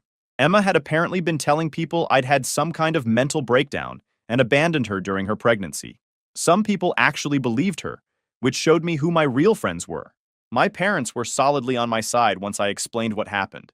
My mom cried when I told her she wouldn't be getting the grandchild we'd all been expecting. My dad just put his hand on my shoulder and said, "You're doing the right thing, son." When the court date finally came, Vanessa presented the emails, the texts, the recorded conversation, the testimony from the clinic about protocol violations. She even had Ryan's statement confirming Emma had misled him about my knowledge and consent. Every time Emma's lawyer tried to paint me as the villain for abandoning my pregnant wife, the judge would just look at the evidence folder and raise an eyebrow. And every time Emma's lawyer tried to interrupt, but the judge held up her hand. I've seen a lot in this courtroom, but the level of deception here is extraordinary. The final judgment came down exactly as Vanessa had predicted. The divorce was granted. I wasn't legally responsible for the child, and Emma got nothing from our shared assets since the fraud was so clearly documented. Given the evidence of fraud, Mr. Wilson's assets remain his sole property. Mrs. Wilson will not receive any financial compensation from this divorce, the judge said. Additionally, given that Mr. Wilson is not the biological father, the court recognizes his right to revoke any paternal claims to the child. He will not be financially obligated for child support. Emma's lawyer made one last attempt, asking for consideration due to her vulnerable state as an expectant mother. The judge shut that down immediately. Mrs. Wilson willingly deceived her husband, knowingly altered medical procedures without his consent, and falsified financial statements. There will be no additional compensation awarded. One tap of the gavel. Case closed. Emma just sat there, frozen. Her lawyer closed his briefcase without a word. I stood, buttoned my suit jacket, and walked out without looking back. Outside the courthouse, I took the deepest breath I'd had in months. It was finally over. That was 6 months ago now. I'm still in my apartment, though I'm thinking about buying a small house with a yard where Thor can watch birds. He's doing great, by the way, currently sleeping on the keyboard as I try to type this. I deleted all my social media for a while, just to avoid the drama. When I came back online, I found out Emma had moved back to her hometown to live with her parents. The baby was born last month. A boy, according to mutual friends who still talk to her. I try not to think about it. Looking back, I'm still amazed at how quickly someone I thought I knew completely could turn into a stranger. The Emma I married, and the Emma who did this to me. They can't be the same person, right? But they are, and I just didn't see it until it was almost too late. If there's any lesson here, I guess it's that you never really know someone. Even after years together, people can surprise you in the worst ways. But also, you're stronger than you think. 6 months ago, I thought my life was over. Now, I'm doing okay. Not great, not terrible, just okay. And sometimes, okay is enough. Final update. Hey Reddit, it's Jack again. Wasn't planning on updating, but some crazy shit went down last weekend that I need to share. I'm chilling at home watching the game with Thor when someone starts pounding on my door. I open it to find Emma standing there with her parents and her brother Mike, and she's holding the baby. They push their way into my house before I can stop them. Emma's mom immediately starts with, "It's time you took responsibility for your son." I'm like, "My son? We both know that's not my kid. There was a whole court case about this, remember? DNA evidence? Ryan Matthews? Your ex-boyfriend whose sperm you used?" Mike gets in my face and says, "Ryan skipped town 3 months ago. Completely ghosted Emma. Quit his job. Deleted social media. He's not paying any child support." "That sucks for her," I say, "but it has nothing to do with me." Emma starts crying, bouncing the fussy baby. "I made a mistake, Jack. A horrible mistake." Her dad jumps in with some BS about how in the eyes of God, the kid is still my responsibility because we were married when he was conceived. Emma actually has the nerve to say, "Look at him, Jack. He could be yours. We don't really know for sure." We do know for sure. There was a paternity test. It was in your court documents. Her mom, "Those tests can be wrong. Look at his eyes. They're just like yours." The audacity of these people trying to gaslight me is unreal. I told them to leave, and Mike shoved me, saying, "You're just going to abandon your wife and child? She's not my wife, and that's not my child. And if you touch me again, I'm calling the cops." Emma, full on sobbing, "Please, Jack. I can't do this alone. My parents are helping, but I had to quit my job. We're barely making ends meet." For a split second, I almost feel bad. Almost. Then I remember the months of lying and deception. Mike tries to step toward me again, but his dad holds him back. "You'll regret this," Mike says. "We know where you work. We know your parents' address." That's when I pull out my phone and start recording. "Are you threatening me? Should I call the police now, or would you like to leave peacefully?" They finally left, with Emma's dad turning back to say, "This isn't what a real man would do." I just shake my head. A real man doesn't let himself be manipulated. The next day, Emma's family contacted Vanessa, trying to reopen the case. She shut it down immediately, reminding them about the conclusive paternity test. I also installed security cameras around my house and documented the confrontation in case they try something else. Mike's threat about knowing where I work was especially concerning, so I gave my boss a heads up about the situation. Thor's been extra clingy since that day. I've never been more thankful for this cat. Edit. Thanks for the support. Yes, I filed a police report about the threats. No, I don't feel bad for Emma. I feel bad for the kid. But feeling bad doesn't mean I'm responsible. Story 6. This story is titled, "I gave my parents $2,000 every month for 3 years. But when I came for Christmas, they kicked me out. So I took my revenge." Hey everyone! Before we jump into today's video, I need your help. We've noticed the channel is losing some traction, and subscribing is one of the best ways you can support us. It's quick, free, and it helps us keep bringing you awesome content. Your support means the world. Let's keep this channel growing together. Thanks so much. Now let's start the video. Man, I never thought I'd be typing this out at 2 a.m., sitting in my home office. But after the shit show that went down this Christmas, I need to get this off my chest. Been lurking on this sub for months, reading other people's stories, thinking, damn, at least my family's not that bad. Well, turns out I was wrong. So fucking wrong. For context, I'm 34, and I've spent the last 8 years climbing the ladder in medical device sales. You know those crazy expensive machines and implants that keep people alive in hospitals? That's my world. And let me tell you, it wasn't handed to me on a silver platter like my parents seem to think. First year in the business, lived out of my 2008 Honda Civic. No joke. Commission-only sales are brutal when you're starting out. Imagine trying to convince surgeons to trust you with their patients' lives when you're sleeping in a Planet Fitness parking lot and showering at the gym. But that's what it took to break into the industry. My parents thought I was insane for giving up my stable office job, boring AF data entry gig that was slowly killing my soul, to pursue this. "Why can't you just be happy with a normal job?" was their favorite line back then. But I grinded. Hard. Like wake up at 4:30 a.m., hit the gym by 5, cause looking professional matters in this industry, on the road by 7, and usually don't finish with surgeons until late. Sometimes I'd be in the OR until 9 p.m., watching procedures to learn the equipment better. That first year was hell, but it paid off. Hit top seller in my region 3 years running now, pulling in solid 6 figures. Not trying to flex. Trust me, this matters for the story. Built myself up from literally nothing. Got my own place now. Decent 3-bedroom house in a good neighborhood. Nothing crazy luxurious, but it's mine. And yeah, I'm single. Dated here and there, had a serious relationship that ended last year. She wanted me to slow down and take more vacation. Like, that's not how you stay on top in this industry. My folks never understood that grind mentality. They ran their antique restoration business the same way for 25 years. Never tried to expand, never took risks. Speaking of their business, that's where this whole mess started. When COVID hit, everything went to shit. Their shop was actually pretty successful before that. They restored old furniture, did custom work for some high-end clients, had a solid reputation in our city. But when everything shut down, orders dried up overnight. Their regular customers disappeared, new projects got canceled, and suddenly they're sitting on a warehouse full of half-finished pieces and bills they couldn't pay. That's when it started. The calls, the subtle hints about their struggles. They're reminiscing about how they'd always been there for me. And yeah, they had been, in their way. Put a roof over my head, sent me to decent schools, public, but in a good district. Never missed a birthday. So when they needed help, I couldn't say no. Started sending them $2,000 every month. Doesn't sound like much compared to some stories I've read on here, but do the math. That's $24,000 a year. $72,000 over 3 years. Could have bought a Tesla with that money. Not that I would, because depreciation is a bitch, but you get the point. At first, it felt good, like I was finally paying them back for everything. They were so grateful in the beginning. Mom would cry on the phone, Dad would tell me how proud he was. But you know how these things go. Gradually, the gratitude turned into expectation. The thank yous became shorter. The calls started focusing more on what they needed next. The part that really gets me? My brother Jake. Dude's 31, lives in their basement with his gaming setup and his streaming career that makes about enough to buy a pizza every month. But somehow, I'm the bad guy. Because I occasionally mention that $2,000 is a lot to send every month. Meanwhile, he's posting on Instagram about his hustle and grind with pictures of his setup and his energy drinks. Real hard worker, that one.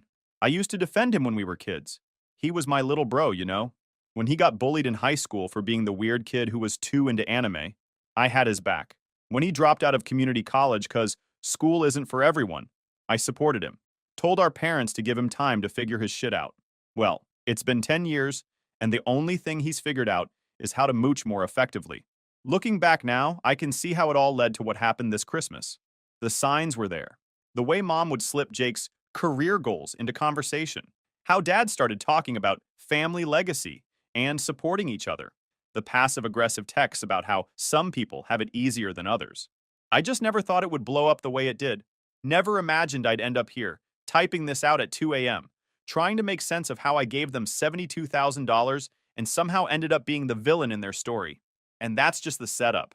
Trust me, it gets so much worse. That $2,000 started feeling less like helping family and more like feeding a black hole. You know that feeling when you're working out and you've got too much weight on the bar?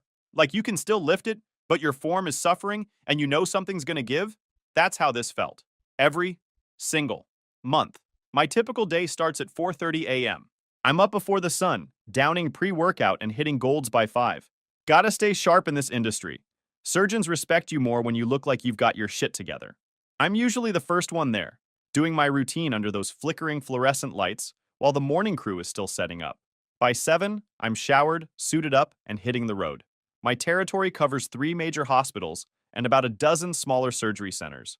Here's what people don't get about medical device sales. It's not just schmoozing doctors. I'm in operating rooms, watching procedures, making sure my equipment works perfectly, because someone's life is literally on the line. One screw-up, one moment of not paying attention, and I could lose everything I've built. The pressure is insane. So yeah, maybe I get a little bitter when I'm standing in an OR for 6 hours straight, watching a complex spine surgery, knowing that $2,000 of my commission is going straight to my parents, while Jake's probably still in his pajamas, streaming Fortnite to his 12 followers. No joke, checked his Twitch stats once out of curiosity. Most views he ever got was 15, and pretty sure 3 of those were our cousins. The weekly family calls became this weird psychological warfare. Every Sunday at 7 p.m., like clockwork, Mom would start with the usual stuff. How's work? Am I eating right? Have I met anyone nice? But there was always this undertone, you know? This subtle guilt trip that got less subtle every week. Oh, Ryan, you work so hard. We're so proud of you. Translation: you make good money. Why aren't you sharing more? Jake's been making real progress with his channel. Translation: your brother needs better equipment. Hint, hint. The house needs some repairs, but we're managing. Translation: we're expecting next month's check on time. Meanwhile, Jake's voice would pipe up from the background. Yo, bro, you should check out my latest stream. Hit a new record for subscribers. Yeah, cool story, bro. Pretty sure going from 8 to 9 subs isn't exactly setting Twitch on fire. The thing that really gets me? I'd see his Amazon packages piling up on their porch when I'd visit. New gaming chair, LED lights for his studio, some ridiculous $300 microphone setup. All while I'm calculating how many surgeries I need to book to keep up with sending them money. I tried talking to my best friend Mike about it once, during our weekly BJJ session. Started taking classes 2 years ago. Best stress relief ever. He just looked at me like I was insane. Dude, you're basically paying your brother's allowance at 31. That's messed up. But here's the real kicker. I started noticing weird stuff on social media. Jake would post these long rants about fake successful people and how some folks peaked in high school. Pretty sure those were aimed at me, considering I was the captain of the wrestling team while he was trying to start an anime club. The worst part? Mom would like and comment on these posts. Stuff like, everyone has their own path, sweetie. Like, are you serious? You're endorsing this shit while cashing my checks? Then Jake started this whole entrepreneurship coach thing on Instagram. Posted a picture of himself in front of my Audi that I bought used, BITW, with some BS caption about manifesting success and building an empire. Had to tell him to take it down before my clients saw it. Could you imagine if a surgeon saw that and thought I was associated with his clown show? I started dreading those monthly transfers. Every time I'd hit send on my banking app, I'd feel this knot in my stomach. Started putting off stuff I needed. Delayed getting new suits for work, kept driving on tires that needed replacing, skipped a dental cleaning. All while watching Jake post about his latest investments in his streaming career. The real gut punch came during one of our Sunday calls. Mom was going on about how hard things were, and Jake chimes in with, "Yeah, but at least I'm here for mom and dad, not just throwing money at them from a distance." The audacity of this dude, sitting in their basement, contributing nothing, having the nerve to criticize me. So about a week before Christmas, I'm just finishing up a complicated knee replacement case. Shout out to Dr. Anderson. Dude's a beast in the OR. When my phone starts blowing up, 3 missed calls from mom in the span of 20 minutes. For reference, my mom usually texts once and waits patiently for a response. Multiple calls means something's either really wrong or she's about to drop some serious manipulation. I step out of the OR, still in my surgical scrubs, and call her back. Her voice has that tone. You know the one. That sickly sweet, guilt-dripping tone that makes your stomach drop before she even gets to the point. "Ryan, sweetheart, I was just calling about Christmas dinner. Like she's summoning me to court or something. Now, let me paint you a picture of our usual family Christmas. Picture one of those Hallmark movies. Then add a healthy dose of passive-aggressive comments, subtract all the joy, and multiply the tension by about 1,000. That's Christmas at my parents' house. But this year, something felt different. Don't forget how important family is, Ryan. We've all sacrificed so much. There it was. The S word. In my family, sacrifice is code for, you better show up with your wallet open. Meanwhile, I can hear Jake in the background, probably streaming, his voice doing that fake excited YouTuber thing. "Don't forget to smash that like button, fam!" I'm standing there in the hospital hallway, still sweating from being in the OR for 4 hours, listening to my mom go on about family tradition while my 31-year-old brother is literally yelling about Twitch subscribers in the background. The contrast was so absurd I almost laughed. But here's where I fucked up. I decided to go big this year. Like, really big. I had just closed a massive deal with a new orthopedic group. Commission hadn't hit yet, but I knew it was coming, and I was feeling generous. Went to Best Buy and dropped $1,800 on this sick 65-inch OLED TV. Top of the line, perfect blacks, 120 Hz refresh rate. The kind of TV normal people look at and think, maybe next year. The sales guy at Best Buy, Kevin, cool dude, actually knows his tech, tried to talk me into the 55-inch instead. Better value for money, he said. But no, I had to be the big shot. Had to prove something. Looking back, Kevin was trying to save me from myself. Kevin, if you're reading this, you were right, bro. While I'm picking out the TV, Jake's blowing up our family group chat with links to his latest streams. Almost at 100 followers. Narrator, he was not almost at 100 followers. Dad's responding with those generic dad emojis that he thinks make him look tech-savvy. Mom's sending heart reactions to everything. Meanwhile, I'm dropping nearly $2,000 on a TV that'll probably end up being used to watch Jake's streams in cinematic quality. The weird thing was, Dad had been acting strange on our calls lately. Usually he's the chattier one, always wanting to talk about sports or complain about the neighbors. But lately, radio silence. He'd get on these family calls and just exist, like a statue that occasionally grunts in agreement with Mom. And Mom? She developed this new habit of ending every conversation with some cryptic comment about big changes coming or family pulling together. Real subtle, Mom. About as subtle as a sledgehammer to the face. I should have seen it coming. The signs were all there. Jake suddenly starting to clean up his streaming room, first time in probably years. Mom asking weirdly specific questions about my work schedule and commission structure. Dad's suspicious silence. It was like watching a horror movie where you're screaming at the protagonist not to go into the basement, except I was the dumbass walking down those stairs. The day before Christmas, I'm at the gym, because gains don't take holidays, and I get this text from Jake. "Yo, bro, can't wait to see you tomorrow. Got big news to share." First text he'd sent me directly in months that wasn't a stream link or a request to support the channel. That should have been the final red flag. But no, I'm there doing my deadlifts, thinking maybe he's finally grown up. Maybe he's got a real job. Maybe tomorrow won't be a complete shit show. I wrote this nice card about family and appreciation and all that Hallmark crap. Talked about how proud I was of them for getting through the tough times after their business closed. How I was happy I could help out. Real emotional stuff that probably ended up in the trash before the TV was even unboxed. Christmas morning started with the kind of winter chill that gets into your bones.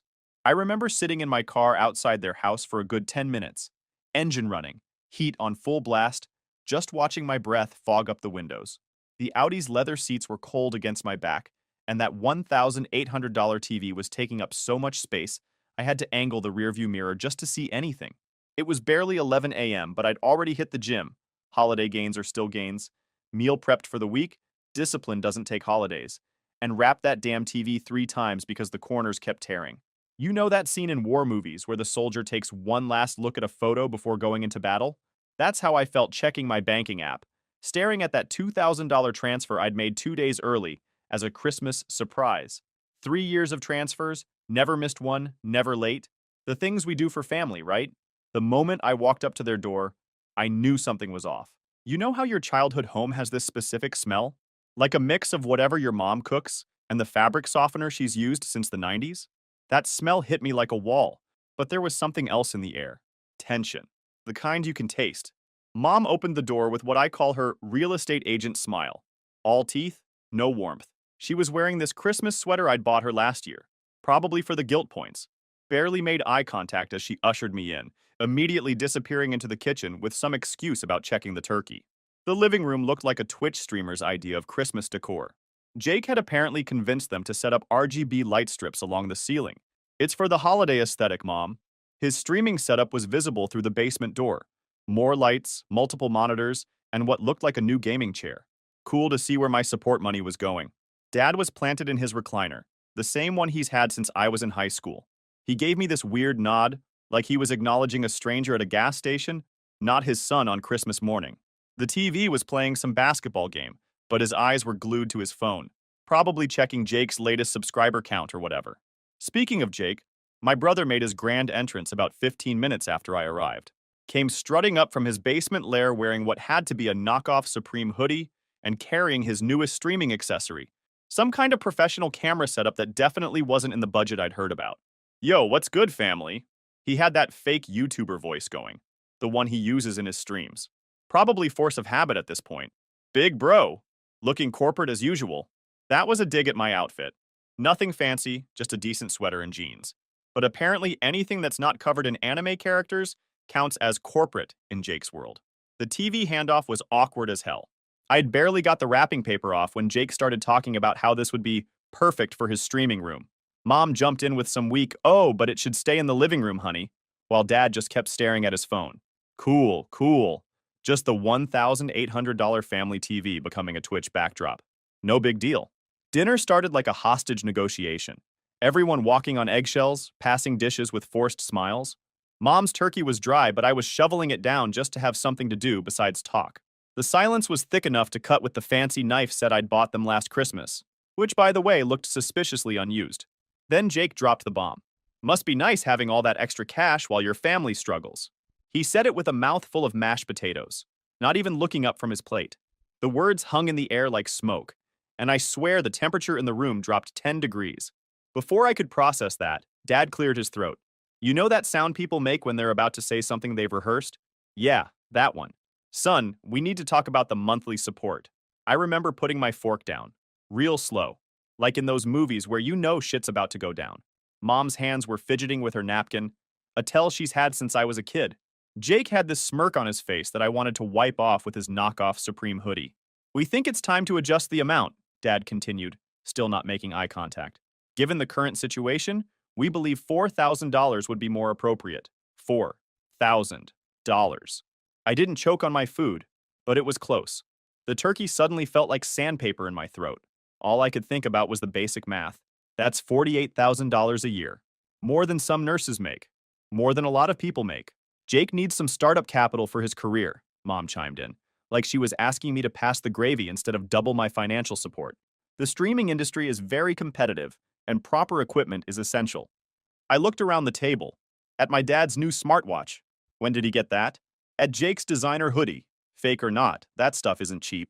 At the RGB lit room that looked more like a gaming cafe than my childhood home. 3 years of my support. of working extra cases, of skipping vacations, of putting off my own life, and this is what it came to. That's when Jake, my dear brother, decided to really twist the knife. Yeah, bro, not everyone can sell out for a corporate job. Some of us are trying to build something real here. You ever have one of those moments where you can actually feel your blood pressure rising? Where you can hear your heartbeat in your ears? Where everything gets kind of quiet and sharp at the same time? Yeah. Welcome to my Christmas. I told them I will think about it, and just left. After that Christmas disaster, I spent the next few days in a fog. You know that feeling after a bad breakup where everything feels slightly unreal? Like that, but worse because it's your own family that just tried to financially hijack you. I threw myself into work, picked up extra cases. Shout out to the ER docs who actually appreciate someone showing up at 3 a.m. for emergency surgeries, and practically lived at the gym. Speaking of the gym, that's where everything started unraveling. 3 days after Christmas, I'm at this bougie fitness center near the hospital. It's one of those places with actual towel service and water that comes in glass bottles. The kind of place I'd never have dreamed of joining before this job. I justify the expensive membership because it's where a lot of the surgeons work out. And in medical device sales, relationships are everything. I'm in the middle of my deadlift set, 545 for reps, since everyone keeps DMing me about my routine. When I hear someone call my name, look up to see Mike Peterson, this guy I went to high school with. Mike's in real estate now, does high-end properties in our area. We do that awkward, I'm trying to be friendly, but also I'm drenched in sweat conversation that happens at gyms. Then he says something that makes me drop the barbell mid-rep. Hey, saw your parents last week. They're looking at some sweet vacation properties down in Florida. Must be nice to retire in style, right? The sound of 545 pounds hitting the platform got some looks, but I barely noticed. Vacation properties? Florida? What the actual fuck? What do you mean vacation properties? I managed to ask, trying to sound casual while my brain was short-circuiting. Mike, bless his unsuspecting heart, just keeps going. Oh yeah, they're looking at this nice community near Naples. Pretty high-end stuff. They mentioned something about selling their business for a good chunk of change a few months back. Smart move in this market. I must have looked like I was having a stroke, because Mike quickly changed the subject to asking about protein powder recommendations. But the damage was done. My parents, who I'd been supporting for 3 years because they lost everything in the pandemic, had apparently sold their business and were shopping for vacation homes. Part of being successful in medical device sales is being able to investigate and network. So I did what any betrayed son with a lot of professional contacts would do. I started digging. First call was to Tom, my buddy who works at the bank where my parents have their business accounts. We play poker together monthly, and he owed me for covering his buy-in last game. Hey man, weird question, but what happened to that antique restoration business on Oak Street? Tom's response was interesting. Really interesting. Oh yeah, they sold it in September. Pretty good deal from what I heard. Why?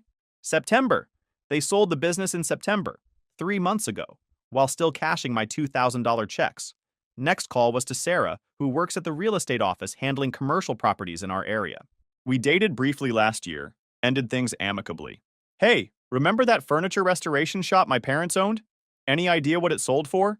She couldn't give me exact numbers, confidentiality and all that, but she did drop a hint. Let's just say they won't be worrying about bills for a while. But here's where it gets really good. Remember Jake's streaming setup? Those fancy new electronics?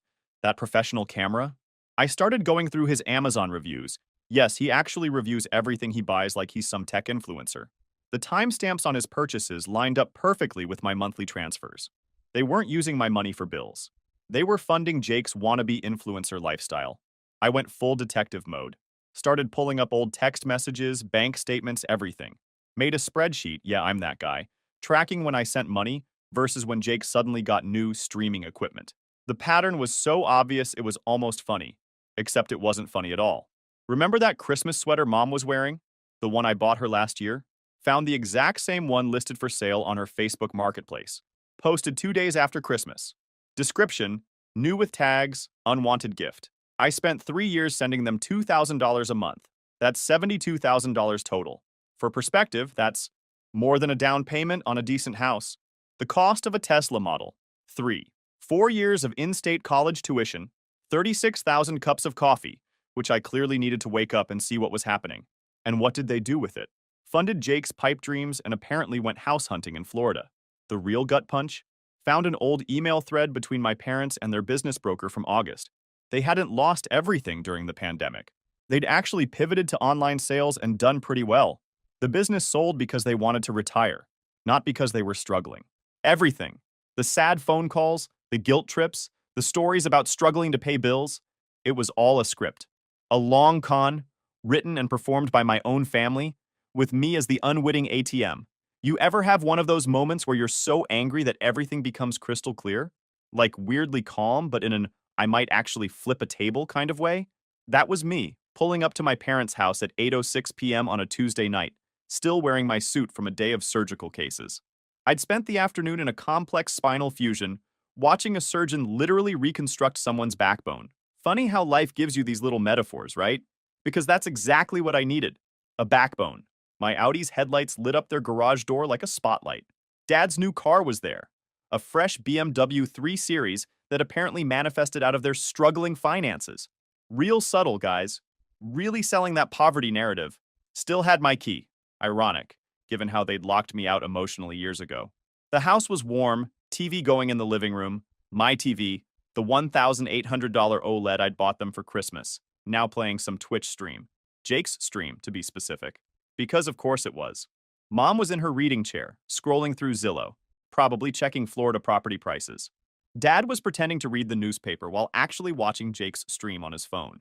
And there was Jake himself, sprawled on the couch like some wannabe tech mogul, talking into his new microphone about building an authentic brand to his dozen viewers.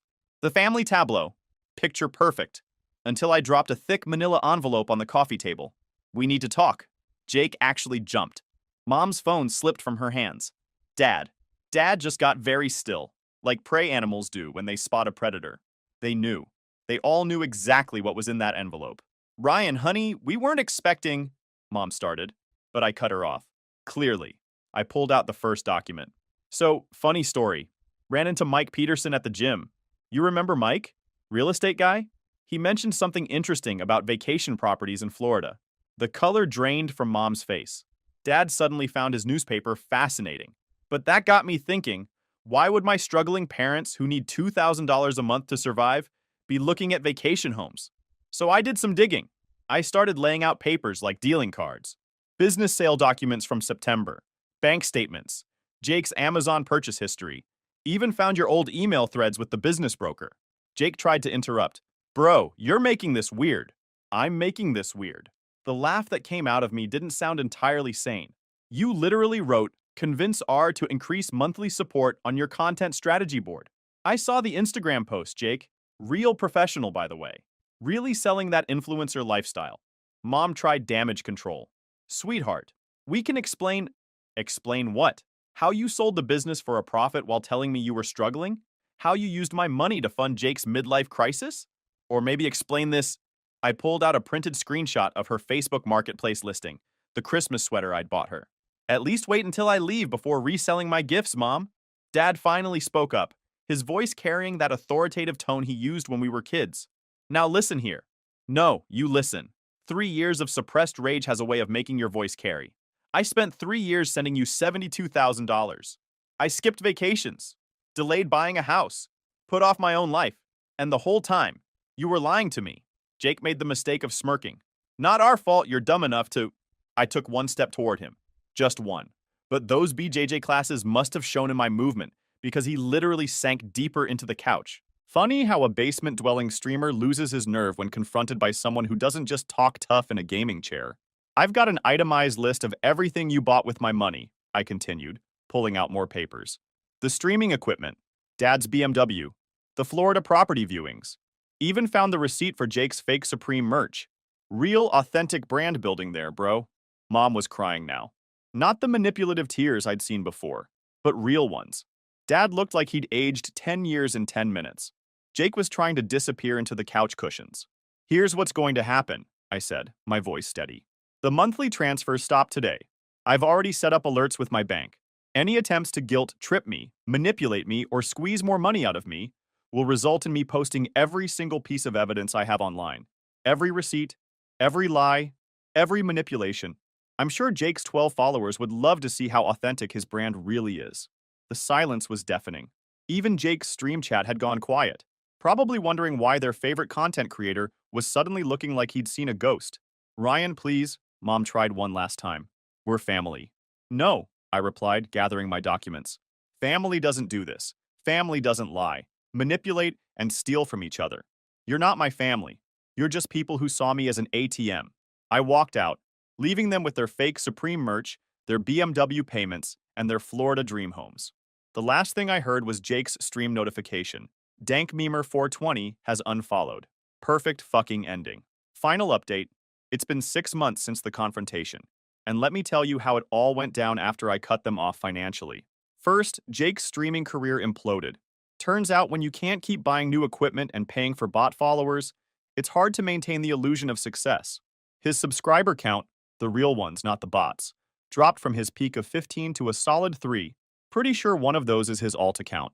Then, the truth about their struggling business started spreading in our community. Remember my friend Mike from the gym? Turns out real estate agents talk. A lot. Soon everyone knew how they'd sold the business for a profit while still taking money from their son. The looks they get at church must be interesting. The Florida dream home? Gone. Their realtor friend, who's now my realtor friend, funny how that works, told me they had to pull out of all property viewings. Apparently their retirement fund wasn't as robust as they thought once they lost their monthly Ryan supplement. But here's the best part. 3 weeks ago, I'm finishing up a complex case at the hospital. 12-hour surgery. The kind that reminds you why you got into medical device sales in the first place. Saving lives, making a difference, all that good stuff.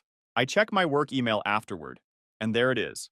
A message from Mom sent to my company email, because I'd blocked her everywhere else. The subject line? We need to talk. Urgent family matter. The email was a masterpiece of desperation. Turns out Jake's car wasn't the only thing they bought on credit. That BMW Dad was so proud of, also financed. The new furniture they bought for their imaginary Florida home? Credit cards. They'd been living large on the assumption that their personal ATM, me, would keep dispensing cash. Now they're drowning in debt. Real debt. Not the fake kind they pretended to have before. Jake had to sell his streaming setup piece by piece on eBay. Saw the listings. It's painful how much technology depreciates. He's working at GameStop now, which would be ironic if it wasn't so sad. Apparently, telling customers why they should buy the extended warranty isn't quite as glamorous as being a Twitch star. Mom's email ended with a proposal. If I agreed to help them temporarily with their bills, they'd give me partial ownership of their house. You know, the house they claimed they might lose? The one that's probably mortgaged to hell by now? Hard pass. I sent back a one-line reply. New phone. Who dis? Petty? Maybe. Satisfying? Absolutely. Last I heard, Jake's trying to rebrand himself as a financial advisor on TikTok, because apparently giving advice about money is his thing now. His first video? How to build wealth through family connections. The audacity is almost impressive. Mom still sends the occasional text from new numbers. Last one said they're ready to rebuild our relationship on new terms. Yeah, the terms where their ATM got shut down and they actually have to live within their means. Tough terms, those. The TV I bought them for Christmas? They tried to sell it on Facebook Marketplace last week. Listed it as, like new, barely used, $2,000 OBO. Kinda like our relationship.